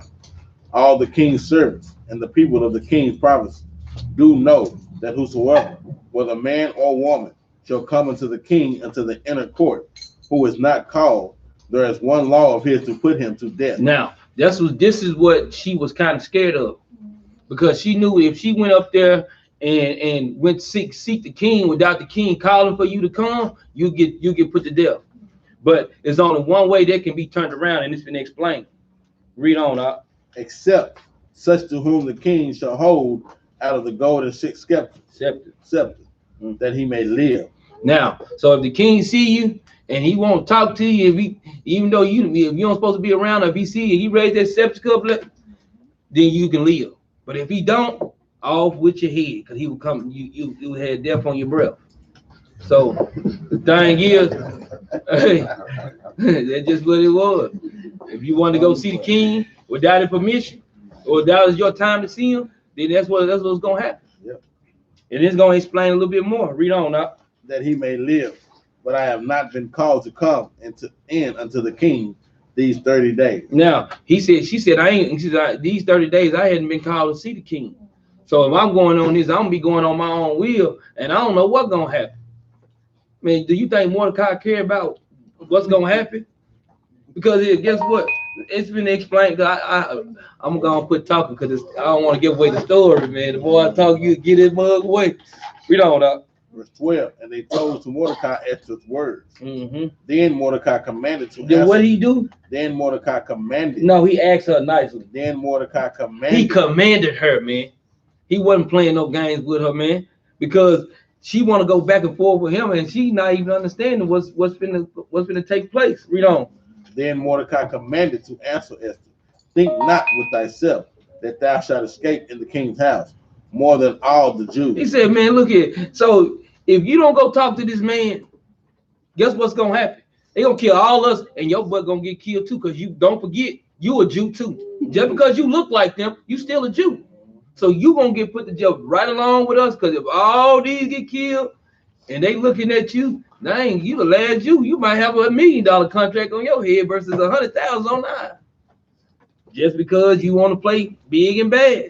So don't think you can escape that wrath, because if he put a decree for all Jews to be killed, then you a Jew too. You can be killed too. And we flip it on the flip side, because it's mainly going to our northern tribe brothers and sisters. A lot of times they think because they got lighter skin that they cool with Esau, but Esau don't like y'all behinds either, man. Like They understand that thing, man. So we got to shake that mentality and keep the commandments, because guess what? The nations are our enemies. That's just how the Most High has it set up. No ifs, ands, or buts about it. Go ahead, We don't know. Verse 14, for if thou altogether holdest thy peace at this time, then shall their enlargement and deliverance arise to the Jews from another place. But thou and thy father's house shall be destroyed. He said, man, not only you, your father's house, our nation of people, everybody gonna be destroyed by you holding your peace, man. Read on. And who knoweth whether thou art come to the kingdom for such a time as this? Read. Then Esther bade them return Mordecai this answer. Go, gather together all the Jews that are present in Shushan, and fast ye for me. And fast ye for me. And neither eat nor drink 3 days, night or day. I also and my maidens will fast likewise. And so will I go unto the king, which is not according to the law. And if I perish, I perish. Now, she put everything behind us, man. She put it all on the line, man. She said, look, you know, if I die, I'm gonna die anyway. Because the king, it was already written that you weren't supposed to go see the king within those days. So, and anybody go see the king within those days, you know you was gonna die if he didn't call you. But if she didn't, it was like this. It was damn if I do, and it was damn if I don't. So she had to go. But she had to go try something, because if she didn't try something, guess what? We all would have crashed in that situation, man. We all would have crashed in that situation. Read on, Doc. So Mordecai went his way and did according to all that Esther had commanded. What verse 5? You finished reading it out? Did you read verse 17? So Mordecai went his way and did according to all that Esther had commanded him. Now he said Mordecai went his way and did all what Esther commanded him. He got all the people in Israel to fast for her because she was going up there to talk to the king, and we don't know which way his heart. He didn't know which way his heart was going to turn, but this right here is all concerning to the dream. This is breaking down the understanding of the dream, was what Mordecai had from the beginning. That these people had to come up against us, that we was gonna have to be afflicted, that we was gonna have to go through something so the Lord can take us up out of something. Let's go back to Esther chapter 11 and verse, what was it? Verse 8.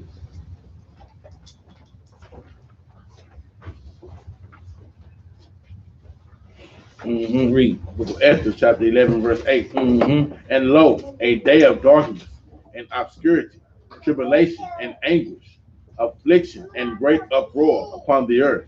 Because y'all know the great uproar upon earth, the us trying to get us about to get put to death with this contract. This was a great tribulation and anguish. Read on. And the whole righteous nation was troubled. Now we calling ourselves righteous nation, though. But we would have broke God's law, statutes, and commandments in the first place. The righteous would stood, and we wouldn't have to worry about that. But guess what? Amongst all nations, we are, and when we follow God's laws, we are the righteous nation, though. We don't fear their own evils and were ready to perish. And we're ready to perish. We was. Hey, if she didn't stand up in that time period, guess what? We was gonna be ready to perish, and we was gonna get ready to get taken down. Let's go back to Esther chapter 5 right quick, man. And get some more on Esther, man. Still just kind of going through the history on it, through the storyline of Esther. 5 and verse 1. Book of Esther, chapter 5, verse 1. Mm-hmm. Now it came to pass on the third day that Esther put on her royal apparel and stood in the inner court of the king's house, over against the king's house. And the king sat upon his royal throne in the royal house, over against the gate of the house. And it was so, when the king saw Esther the queen standing in the court, that she obtained favor in his sight. And the king held out to Esther the golden scepter that was in his hand. Now, he read on. Hold up. Guess what? It says that she obtained favor in his sight. So what that mean? Queen Esther must have been looking good, boy. He bad at Jackie Brown. Huh? Must have been looking good, because you gotta put it in your mind frame. A king has what? Many harems up in there, hundreds. We know that Solomon had what? 700 wives, 300 concubines. So he had many wives at his dispense. So she must have been caught his attention.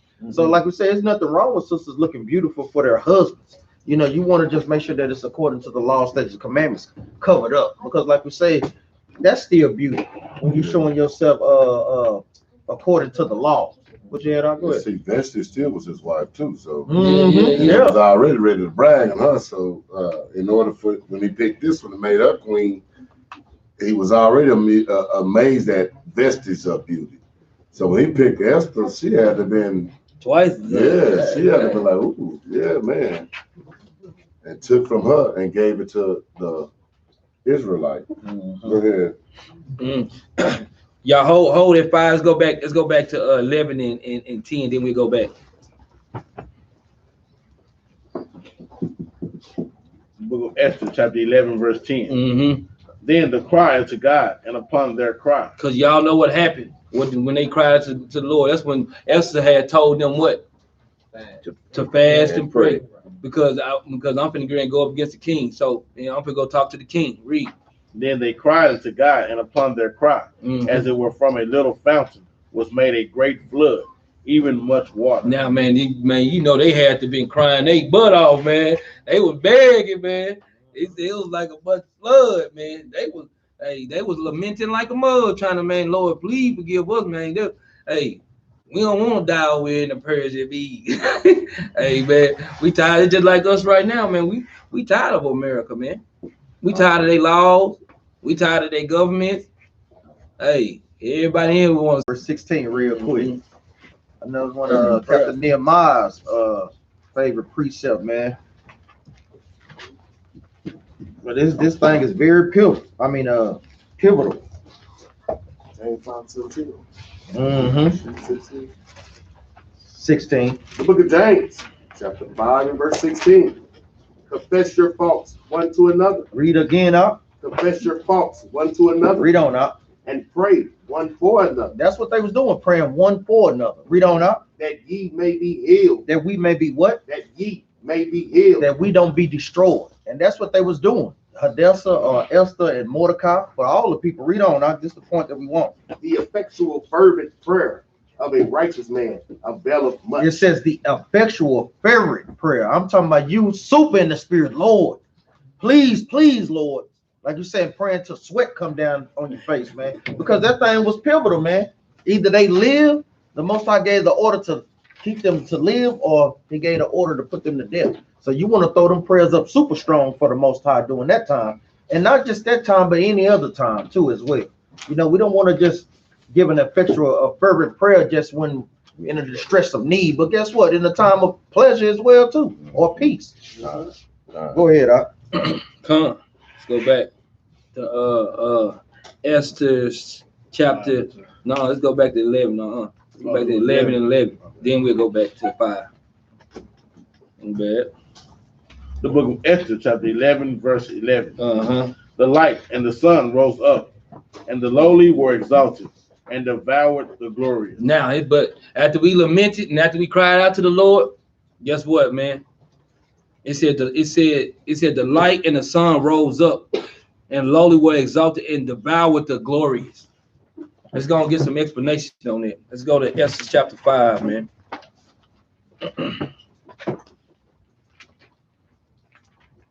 Esther chapter, start at verse 2. Esther chapter 5, verse 2. And it was so, when the king saw Esther, the queen standing in the court, that she obtained favor in his sight. And the king held out to Esther the golden scepter that was in his hand. So Esther drew near and touched the top of the scepter. Then said the king unto her, What wilt thou, Queen Esther, and what is thy request? It shall be even given thee to the half of the kingdom. Now, that was the light that was exalted. He told Esther, man, look, he said, man, I can just imagine, hey, man, you so fine, man, look, anything you want, baby girl, you can get it. You can have whatever you like. That was the sunlight that was exalted, man, the lowly that was exalted, the Jew that was exalted, that was the light that was exalted, man. But we're going to keep on reading about it, though. Read on out. Verse 4. And Esther answered, If it seem good unto the king, let the king and Haman come this day unto the banquet that I have prepared for him. Now he said, if it seems, she said, well, if I can have whatever I like, y'all just come to this banquet, man, that I'm finna make for y'all. You know, she said, I want y'all to come to this banquet. Drop down to verse 7. Verse 7. Then answered Esther and said, My petition and my request is. Now she said that, okay, since she made this banquet, she said, my petition and my request is, read on. If I have found favor in the sight of the king, and if it please the king to grant my petition and to perform my request, let the king and Haman come to the banquet that I shall prepare for them, and I will do tomorrow as the king had said. Now she said, now if I found favor in your sight, y'all just come on to the banquet that I prepared for y'all. That's what I want at this time. Read on. Then when Haman forth that day joyful and with a glad heart, but when Haman saw Mordecai in the king's gate, that he stood not up nor moved for him, he was full of indignation against Mordecai. Now he said, look at this. He looking at Mordecai like, okay, this fool still living. Y'all ain't killed this man yet. Like you ain't dead yet. But he mad though. Read on. Verse 10. Nevertheless, Haman refrained himself, and when he came home, he sent and called for his friends and Zeresh was his wife. Now, you see why every time he see him, he mad, but why he ain't do nothing? He talked that tough talk, but why he ain't do no Mordecai? You mad though, but why you ain't did nothing though? You know, they're just full of talk. That's all it is. Ain't nothing come from talking but just the sound, huh? Read on. And Haman told them of the glory of his riches. Yeah, he bragging, you know what I'm saying? I want to be with the king, you know what I'm saying? The Lord, you know, the king done bless me, you know what I'm talking about? He done moved me up. He bragging now. Read. And the multitude of his children, Mm-hmm. and all the things wherein the king had promoted him, Mm-hmm. and how he had advanced him above the princes and servants of the king. Now he talking to his family, telling them, man, you know, he will bless me above everybody, man. You know, I run this. You know how folks do, they get a little power. They say, yeah, you know what I'm saying, I run this, you know. That's how we do. Read on. Humain said, moreover, yea, Esther, the queen, did let no man come in with the king unto the banquet that she had prepared but myself. Mm-hmm. And tomorrow am I invited unto her also with the king. Now he don't even know what's going on, but he just said, you know, trying to act like he running something. You know, other nation, they love authority, man. Especially being authority over us, man. They love some authority. So he like, man, yeah, man, I'm gonna be going to the banquet tomorrow, and you know, it's just me and the king gonna be there. So yeah, you know, y'all can't come, but you know, it's cool though. Read. Yet all this availed me nothing, so long as I see Mordecai the Jew sitting at the king's gate. Now he said, man, but all this, I'm going to this banquet. He said, all this good, but I still see Mordecai. Man, I want him dead, man. He want Mordecai dead, bad in the mug, man. Read on. Then said Zeresh, his wife, and all his friends unto him, let a gallows be made of 50 cubits high, and tomorrow speak thou to the king that Mordecai may be hanged thereon. Then go thou and merrily with the king unto the banquet. And the thing pleased Haman, and he caused the gallows to be made. Now he sit up there, he made the gallows to be made. Now they giving him some counsel. They giving Haman this good counsel, man. That he's supposed to go and go on hang. It's like, check this out, man. Since you got so much power, you going over there hang him, then you going on to your banquet, man. You know what I'm saying? Go over there eat lunch like it ain't nothing. You know, a gallows is a structure that's used to hang criminals on. You know. Go ahead, chapter 6, verse 1. 6 and 1. Esther. On that night could not the king sleep, and he commanded to bring the book of records of the Chronicles, and they were read before the king. Now he couldn't sleep, man, so he wanted to get read to. Read on. And it was found written that Mordecai had told of Bigthana and Teresh, two of the king's chamberlains, the keepers of the door, who sought to lay hand on the king Ahasuerus. Now King's sitting up there now. Before that in that night, when he like Esther had told him to go to, yes, I'm gonna do the banquet for you, but that very next day he was supposed to go. You know, the king laying up in the bed. He you know, like Proverbs 21:1. Now the Most High done sent that angel down there, man. I tell him to consider my servant Mordecai. So now he thinking about Mordecai done saved his life from the two men. Like, dang, I ain't do nothing for this brother, man. You know, he done saved my life from these two men. They was plotting to kill me, man. You know, do something to me. Read on.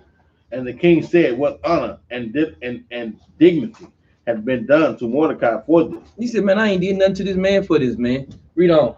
Then said the king's servants that ministered unto him, there is nothing done for him. He said, man, we ain't do nothing. Read. And the king said, who is in the court? Now Haman was coming to the outward court of the king's house. Now the king said, man, who in the court? Now you see how the Lord got a sense of humor, man, like a mug, man. This is so funny, man. This story is crazy, man. Read. Now Haman was come into the outward court of the king's house to speak unto the king to hang Mordecai on the gallows that he prepared for him. Now Haman was coming in there like when the kings. Just keep in mind what the king just got finished. I mean, the king was just talking about that was on his mind. He like, man, I ain't do nothing for this man that done saved my life from these two men. Now he said, man, who said who in the outer court? Now Haman walking in, you know, and Haman got it on his mind like, man, I got these two gallows, man, I'm ready to hang this man up on this mug. You know what I'm saying? Mordecai gonna get this done. Then we're gonna go to the banquet. Now he finna go tell the king what he was on his mind, but the king finna talk to him before he say something though. He's like, no, hold, what you got? I got something to tell you first. Haman. Read. Verse 5. And the king's servant said unto him, Behold, Haman standeth in the court. And the king said, Let him come in. He said, bring him in here. Read. So Haman came in, and the king said unto him, What shall be done unto the man whom the king delighted to honor? Now Haman thought in his heart, To whom would the king delight to do honor more than to myself? Now this is Haman, man. It's wicked, but like, oh man, who the king does delight more than me? You know what I'm saying? I'm his right hand man. I know he got to delight me, man. Read. And Haman answered the king, For the man whom the king delighted to honor. Now he said, now verse 7, he said, now Haman answered, he said, for the man that the king delighted to honor. Now he's finna go into telling the king what he should do for the man that he honored. You know what I'm saying? If you honor this man, you should do this for this man. Read. Let the royal apparel be brought which the king used to wear, and the horse that the king rideth upon, and the crown royal which is set upon his head. Now he said, man, look, so if you're gonna honor this man, what you should do for this man that you want to honor, you should, man, give him some of your royal pearl and put a crown upon his head, you know, have him looking nice. Read. Verse 9, and let this apparel and horse be delivered to the hand of one of the king's most noble princes. He said, man, let it be delivered. Read. That they may array the man withal, whom the king delighted to honor, and bring him on horseback through the street of the city. Now he said, man, just bring, because you know, if he go through the horseback, he on horseback, he go through the city. Boy, everybody gonna be looking at him like, dang, boy, he over there killing it, man. He's the right hand of the king. Boy, he must got some good power with the king, man. He got royal apparel on with the crown. Shoot, that might be the next king or something. Read. And proclaim before him. Should I say that's a parade? Yeah. Yeah, parade. It's a parade. What it is. It's directly what that is. The thing is, Haman is so wicked. He thinking when the king brought this out to him, he thinking it's gotta be me. So when the king said, "So what should I do to this man?" So you know he done stacked it up. Yeah, baby, get the band out, get the you know what I'm saying, decorate the walls. Let's all the food come out. He was on everything because he thinking it's him, it's me. Yeah, baby, he's gonna do it for me. Boy, it's So, go ahead. read all that. And proclaim before him, Thus shall it be done to the man whom the king delighted to honor.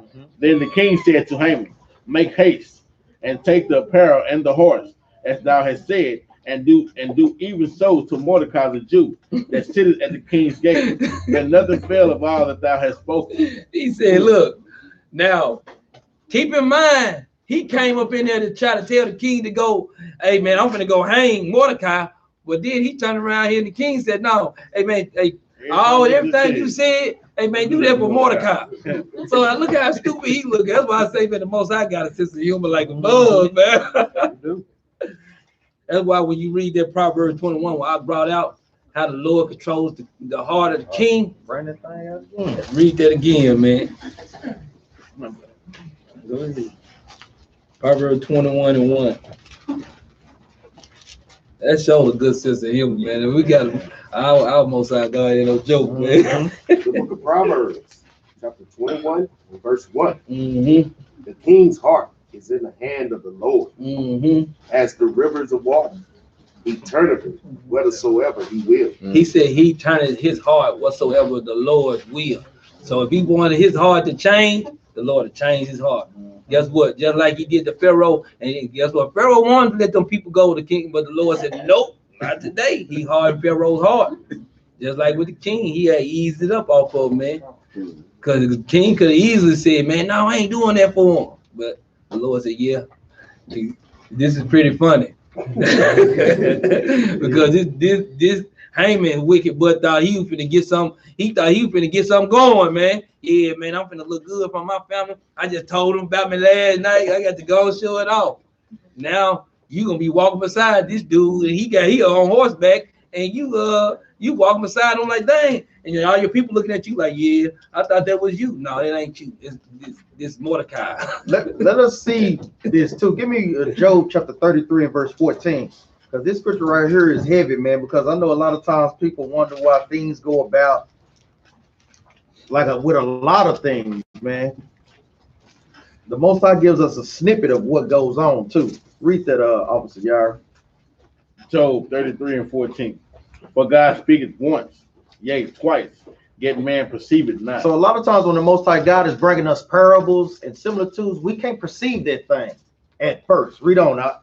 In a dream, in a vision of the night, when deep sleep falleth upon men, and slumberings upon the bed. Read on out. Then he openeth the ear of men and sealeth their instructions. So when we're in deep sleep, guess what? The Most High open our ears and sealeth our instructions. So I know a lot of times people be thinking, why do we be having mass shootings and so forth? Most High sent an angel down there to put it on their brain. And guess what? They do that thing in the morning. It's the same thing with the king. Most High sealeth his instruction. He woke up, read in the Chronicles. Guess what? Man, this man did a good deed for me. Let me bless this brother, man. I ain't even delighted in that.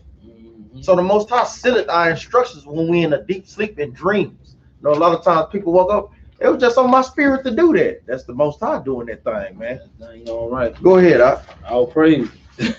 Hold up. Read verse 17. Verse 17. That he may withdraw man from his purpose. Read that again. That he may withdraw man from his purpose. Because a lot of times we have on our mind what we think we're about to do. Then guess what? The Most High changed everything up. Now you're gonna do this today. Read on up.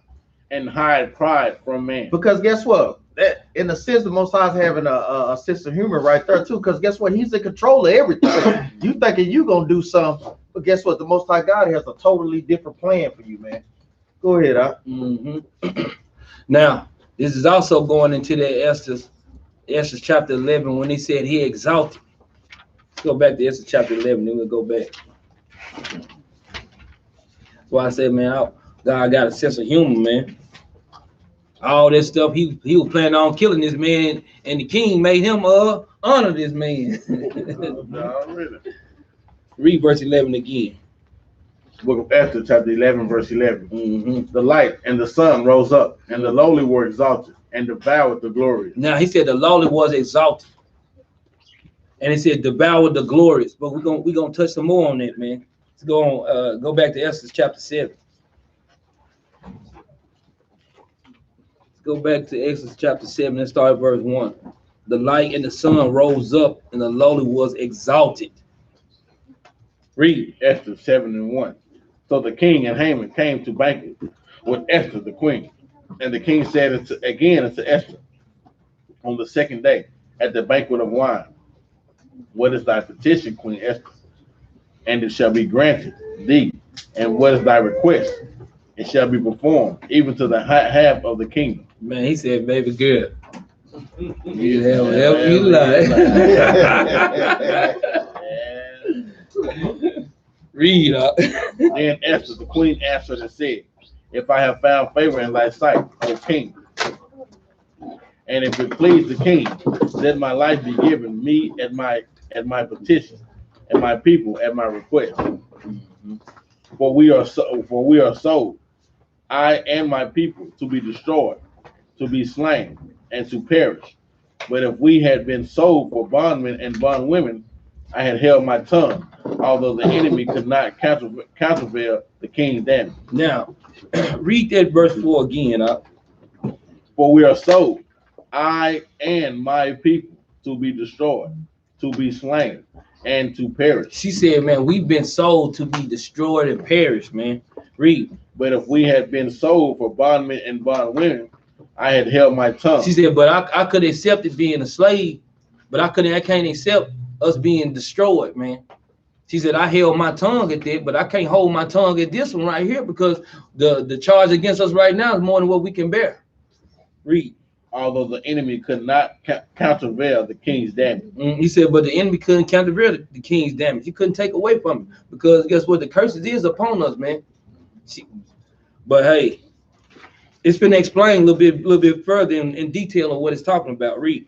Then the king Ahasuerus answered and said unto Esther, the queen, who is he, and where is he that durst presume in his heart to do so? Now, he's saying that. Now, who is this person, and what is he, man? Where is this person that's supposed to be killing y'all? See, because y'all got to remember at this time he didn't know that Esther was a Jew. Yeah, and guess what? He proclaimed and gave the money for what? For the Jews to be what? Killed. The fact is, Justice didn't know his kingdom people, the people he was running at all. He anyway. did. He didn't know who the Jews were until somebody told him about them. He just conquered some land, got these people in this land that scattered all over the place. He don't know the people of the land. That's why even when Mordecai, he didn't even know Mordecai was a Jew. Only thing he was doing was hearing from other people about some other people. He didn't know the people he was over. And the Jews he didn't know at all. Because even like he said, he had already made a decree with Haman to kill the Jews. Not knowing, remember, even Haman didn't know. Remember, somebody told Haman, that's his people right there. If you see the ones with them fringes on and them and that blue around them, that's his people. Oh, praise. And that's what he was telling them. That somebody had to tell Haman. So you looking at this like this man didn't even know his own kingdom. So not only that, that's one of the reasons in the dream Mordecai was telling, don't even tell him. Because then when it came down to it, then Esther gonna come out. The people that you signed that for, that was me. That was my people. Hold on, don't give it away, man. You done get too much. Read. Read. And we saw that note, we say shalom.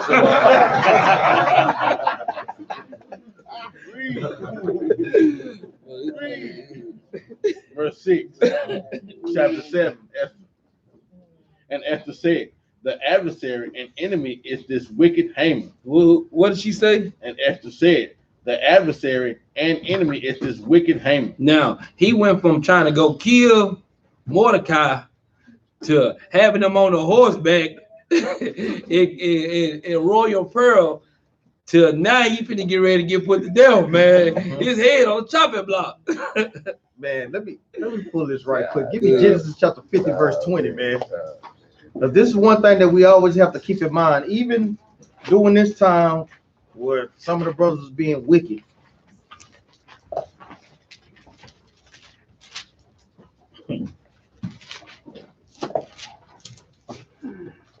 Start at verse 19 now.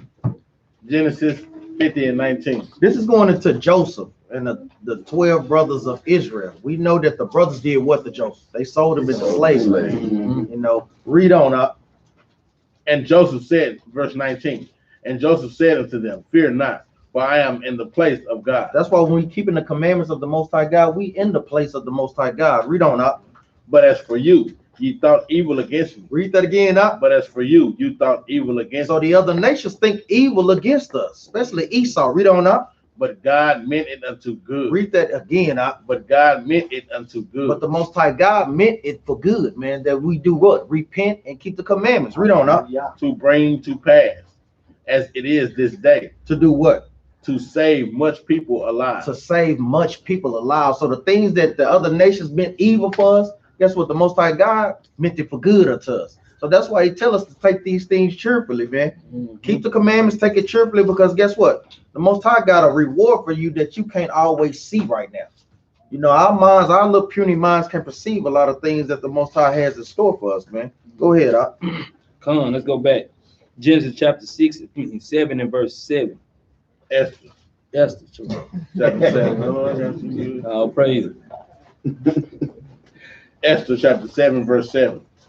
And the king arising from the banquet of wine in his wrath. We skipped 6. We did. Okay, go back. No, that's cool. Verse 7. And the king arising from the banquet of wine in his wrath went into the palace garden. And Haman stood up to make request for his life to Esther the queen. For he saw that there was evil determined against him by the king. Now the king was so mad at the time. He like, man, this beautiful woman right here, and you gonna kill her people? And he looking at Haman like, look. Now, if you notice, what did the king do every time? He go into the chamber. He always go seek some counsel. King always go seek some counseling every time. But he's sitting up there looking at, he's so mad with Haman, he don't know what to do with him. He had to go out the room, man. Said, man, I had to get him myself. So, let's read on though. Verse 8. Then the king returned out of the palace garden into the place of the banquet of wine. And Haman was fallen upon the bed whereon Esther was. Now he looking at Haman. Hey man, what you all over my woman for? Watch this. Read. Then said the king, will he force the queen also before me in the house? He says, now what he gonna take my woman down now? Hey man, you done already done. But we know what he really was pleading to Queen Esther for his life. That's all he fell down to it. Like, please don't have them order us to be put to death, man. Go ahead, because guess what? He heard what the king said, man. You can get even half of the kingdom over here, girl. But guess what? Like you said, king walked out of the room and he was trying to talk her down to the floor. It was too late, man. She done already got the decree. Hey, man. Hey, this is for my nation, man. I don't care what you say, man. You ain't got no smooth words, Esau. And that's the same guy that was sitting up there pleading in line to the king to kill a whole nation of people for nothing. Because of Mordecai. I not just get Mordecai, I want to kill his whole nation just because he won't bow down to him. And now he wants to run it. Oh, please, man. He bound down. Wicked butt. Read. As the word went out of the king's mouth, they covered Haman's face. They snatched him up. Hey, you know how what? The CIA put the black bag on, yeah. Take him out, man. Get him out. Hey, man, what y'all doing? Too late. Read. And Arbona, one of the chamberlains, said before the king, behold, also the gallows 50 cubits high, which Haman had made for Mordecai, who had spoken good for the king, standeth in the house of Haman. Then the king said, hang him thereon. What the king told him to do? Hang him thereon. He said, man, hang his wicked butt on. He said, man, look here, you try to make this for Haman. I just had a parade for him, man. He said, man, Haman tried to make this for Mordecai. He said, man, I just had a parade for Mordecai. Let me see who really thinking. Real fell into his own trap. That too. Well, bring it up to today. How can y'all compare this to today? I don't want to give it away. If I say it, I am. Esau has built what? Man, that border wall, man. The who? That wall to keep them up out of there. No, not that. No. It's simple. What has Esau built today? A kingdom? No. What you got? Who? Weapons. Nuclear weapons. Right. So guess what? The weapons that they built, the Most High is gonna do what to them? Use them against them. That's it, man. Like I say, you don't want to see who thinking, man. Because guess what? The things that's in the past, a lot of times people say that what? The Bible is back then. It's not prevalent for today, but guess what? Right now. You have to see that. You have to be able to see that thing. It's happening right now. He had them use nuclear weapons, so what? He can use them against them, man. Yeah. It's the same thing. They're gonna fall on their own sword. The same thing they do with the they create these viruses. And then what happens with the virus? They coming in there. We be sitting back every time like, and I came out with all kind of mad cow disease, and we be sitting there like, it ain't us getting it, but it was meant for us. Yeah. Ebola was meant for us. For real. And they realized it ain't killing the Israelites. He's like, why they ain't dying? Killing the Canaanites. The Hamite. Ain't just the Hamite. Hold on. And every time they keep doing these things, they wind up coming back on it. And that's how they look. That's how they look. Like, dang, man, these niggas must be some roaches, man. I sprayed the house down. I got bombed my house. I put six cans in one room and them still alive. I put my big boots on. Yeah, try to stop that road. I stop that mud. Come back, he gone. And look, stomped the roast and took your boot off and turned around and the boot going down the road. The roaster took that too. That's when they looking at us like, man, we done did everything. We done took them, we done had them in slavery, we done put Planned Parenthood by them, we done cracked their cities, we done gave prostitutes, we done did everything. These sons of God still growing. How the heck how is they still preaching the word? They still believing that God after all we done did to them? Yes, we still gave them no money. Let me read it. You already know. Give me the book of Exodus, chapter 1, verse 12. One of my famous, and I love this scripture, man. This scripture should give brothers and sisters confidence, man, because no matter the things that they do to us, Most High got a hidden clause up in our covenant, man. Read that, Officer Yara. Exodus 1 and 12. But the more they afflicted them, the more they, guess what, put Planned Parenthood, try to destroy us with the foods, try to separate the homes. Read that again, now. But the more they afflicted them, when they shoot us down with the police, kidnapping a lot of our black sisters. Read on, now. The more they multiplied and grew. The more they did what? The more they multiplied and grew. Like we always say, guess what? We like them babies kids. We don't die. We multiply. That's what they got the prison system for. They don't understand. They send this brother 65 years. They ain't realize that brother done left about 9 kids before he went upstairs, man. He done left. Now you got to deal with 9 more. They don't understand it. We the world leader because they keep trying to gotta keep stuff in these prisons. Like, man, turn back around. Where they come from now? It's not happening. We keep doing that. But go ahead, Come on, let's go back to Esther chapter 8 and verse 1. Go on, run through this right quick and get to the verse 11. Esther chapter 8, verse 1. Esther 8 and 1. On that day did the king Ahasuerus give the house of Haman, the Jews' enemy, unto Esther, the queen. And Mordecai came before the king, for Esther had told what he was unto her. And the king took off his ring, which he had taken from Haman, and gave it unto Mordecai. See? Look here. Hey, man, look, it ain't no joke, man. Read that over again. And the king took off his ring, which he had taken from Haman, and gave it unto Mordecai. And Esther set Mordecai over the house of Haman. Now, who else had got a ring from the king like that? Y'all know? Back in history. Back in history, in the history of the Bible, not Esau's history. Say it again. Joseph. You got scripture? Did you say that out? You said it? Oh, okay. You got scripture? Exactly. But you got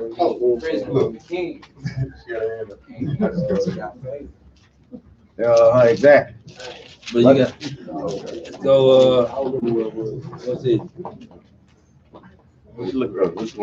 Don't worry about it. Yeah, because time we got. Good. But you can find it in Genesis chapter 41, verse 40 through 42.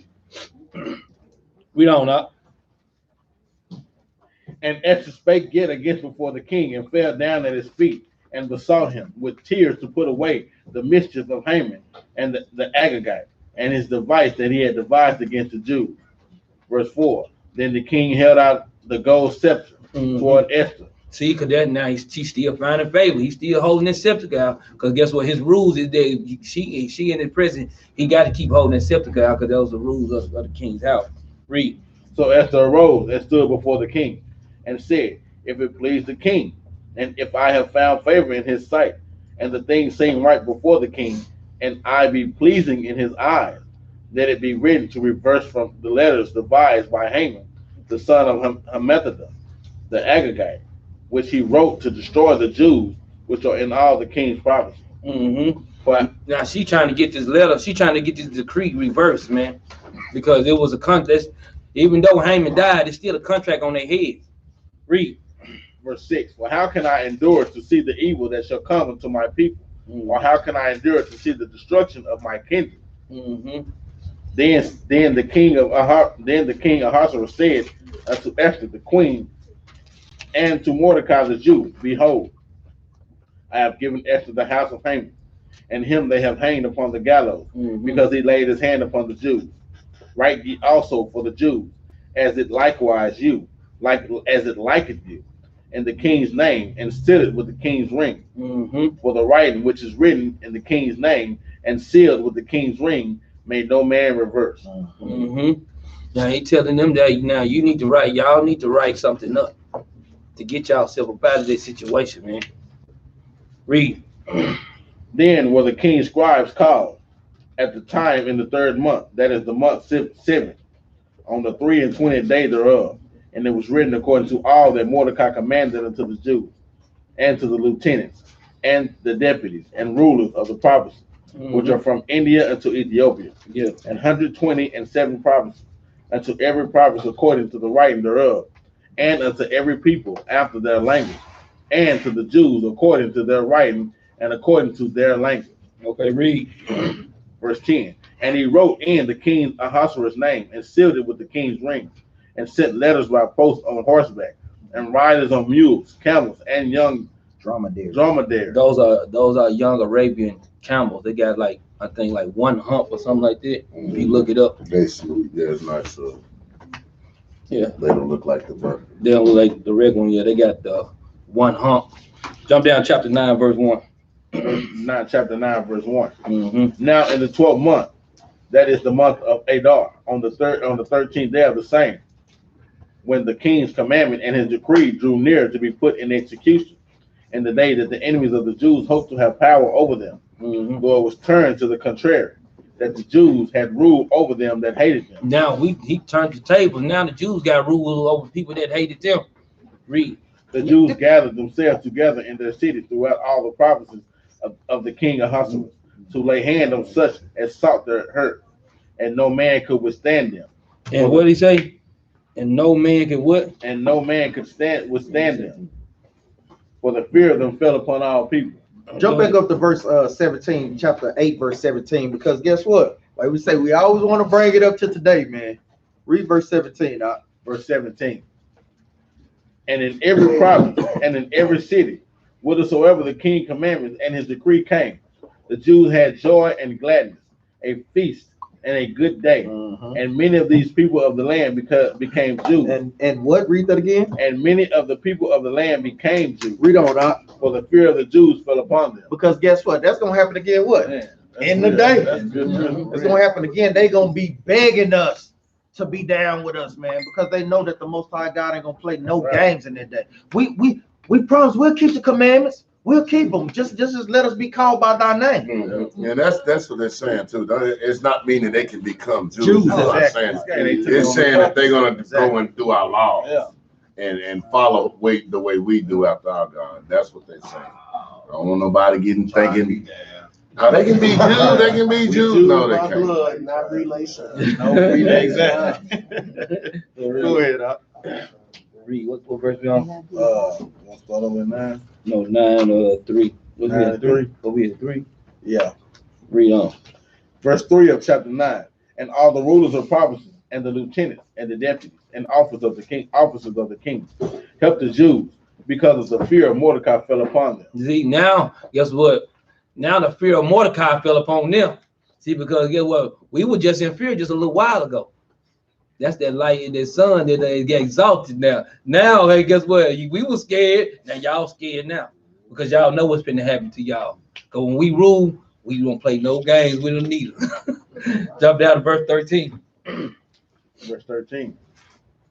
Then said Esther, if it please the king, let it be granted to the Jews which are in Shushan to do tomorrow, also according unto this day's decree.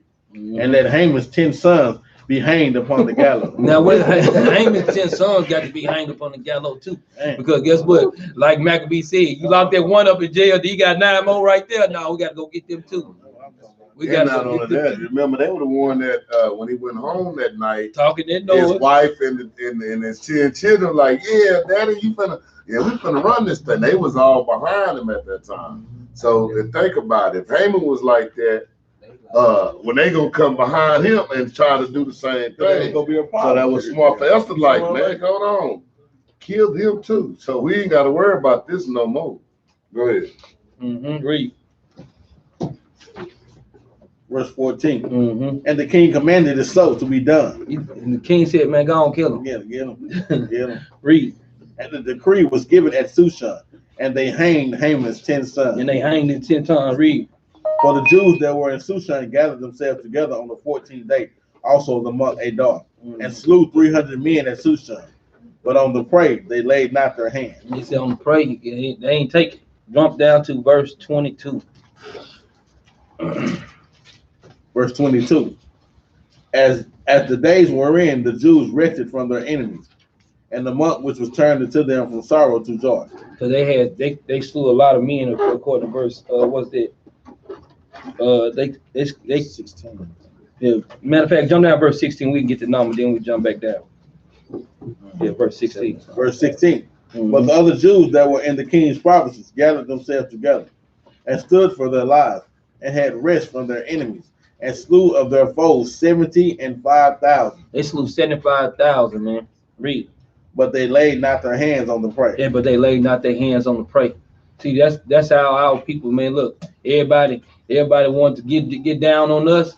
Guess what? I guess it rounded up to be 75,000 because we had to handle some business, man.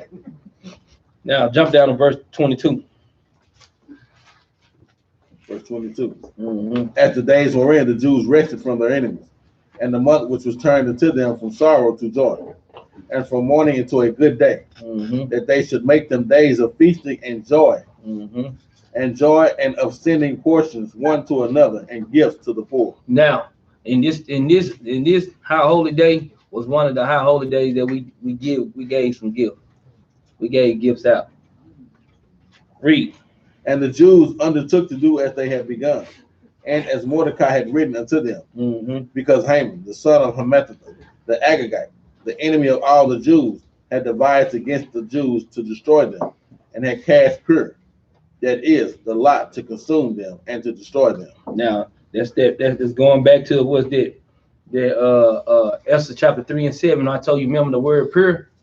That's what we get out. That's what we get, because this is the piece that they cast lots against us, that the Lord turned it around and put it on their own head. Read verse 25. It's going to explain. Verse 25. But when Esther came before the king, he commanded by letters that his wicked device, which he devised against the Jews, should return upon his own head, and that he and his son should be hanged on the gallows. That he and his son should be hanged on the gallows. Read. Wherefore they called these days Purim, after the name of Pur. There you go. They called these days Purim after the name of Pur. That they cast lots, man. They had cast lots against us, so our God turned that thing around for us, man. Read. Therefore, all the words of this letter and of that which they had seen concerning this matter, and which had came unto them, the Jews ordained and took upon them, and upon their seed, and upon all such as joined themselves unto them, so as it should not fail, that they would keep these 2 days according to the writing. Because the Feast of Purim is how many days, y'all? 2 days. Read. And according to their appointed time every year. Read verse 20. And that these days should be remembered and kept throughout every generation. He said throughout every generation. So guess what? We still got to be keeping this. And so if they ain't keeping it, then somebody got to be going off. Because it said throughout every generation. Read. Every family. Read. Every province. And every city. And that these days of Purim should not fail from among the Jews, nor the memorial of them perish from their seed. Then Esther the queen, the daughter of Abihail, and Mordecai the Jew, wrote with all authority to confirm this second letter of Purim. And he sent the letters unto all the Jews to the 127 provinces of the kingdom of Ahasuerus, with words of peace and truth. Now he sent it to all the 127 provinces, so they can know that we supposed to be keeping this this feast day, man. Go to Esther chapter 11 and verse 12.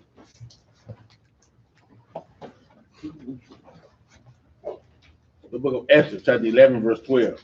Now when Mordecai, who had seen this dream, and what God had determined to do, was awake, he bare this dream in mind, and until night, by all means, was desirous to know it. And he was desired to know the dream. But we got the dream right here, and we just read about the dream in the history of what happened with the dream, man. And with that, say shalom. Shalom. Gotta get a law. So we say every week we keep the law, statute, and commandment. You gotta get a law.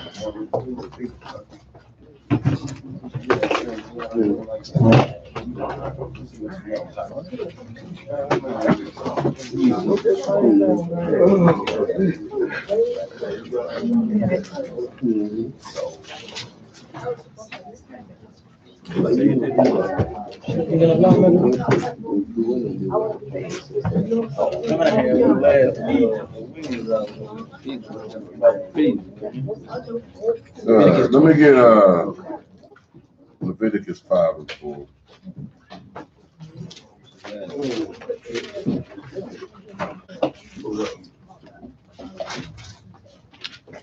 Leviticus what? Leviticus 5. Verse 4. Yeah. Leviticus chapter 5, verse 4. And the king of Egypt said unto them, wherefore do ye, Moses and Aaron? Leviticus 5. Leviticus 5. Yeah, I'm in Exodus. The book of Leviticus. The book of Leviticus, chapter 5 and verse 4. Or if a soul swear, pronouncing with his lips to do evil Mm-hmm.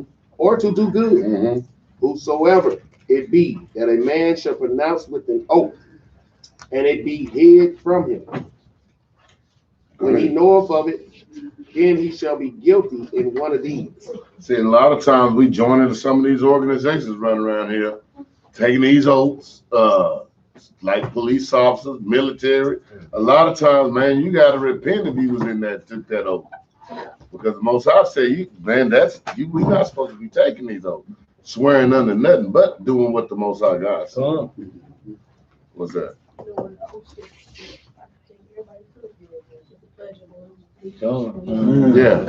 Yeah. Oath, America got all kind of oaths, all that type of stuff. So be careful when you go in and they be trying to. I saw a lady the other day say that she wasn't taking the oath because of the lady in Georgia. The new law with y'all heard about the new law? I think I was telling y'all about that. Yeah. They got the law now, the new law about if you say anything about Israel, you can't come in if you can lose your job now. And this is in 26 states now. That you can lose your job if you say anything against Israel and all these other places. Texas one of them. Texas is one of them. Yeah, you might with a job. Hello, y'all. So check those is engaged to the GoFundMe. All praise to the Most High for that. Brothers and sisters that's keeping the feast of Purim, all praise to the Most High for that. Y'all keep these laws, statutes, and commandments, man. And for the brothers and sisters that want to attend Passover, I know I've been talking to a few brothers. Like we say, you only have less than a month. Please get in contact with leadership so you can make arrangements to get your monies in, so we can get a head count, because the cutoff day is going to be by the end of this month. Because we have to have a set number so we can move forward. And with that, we say shalom.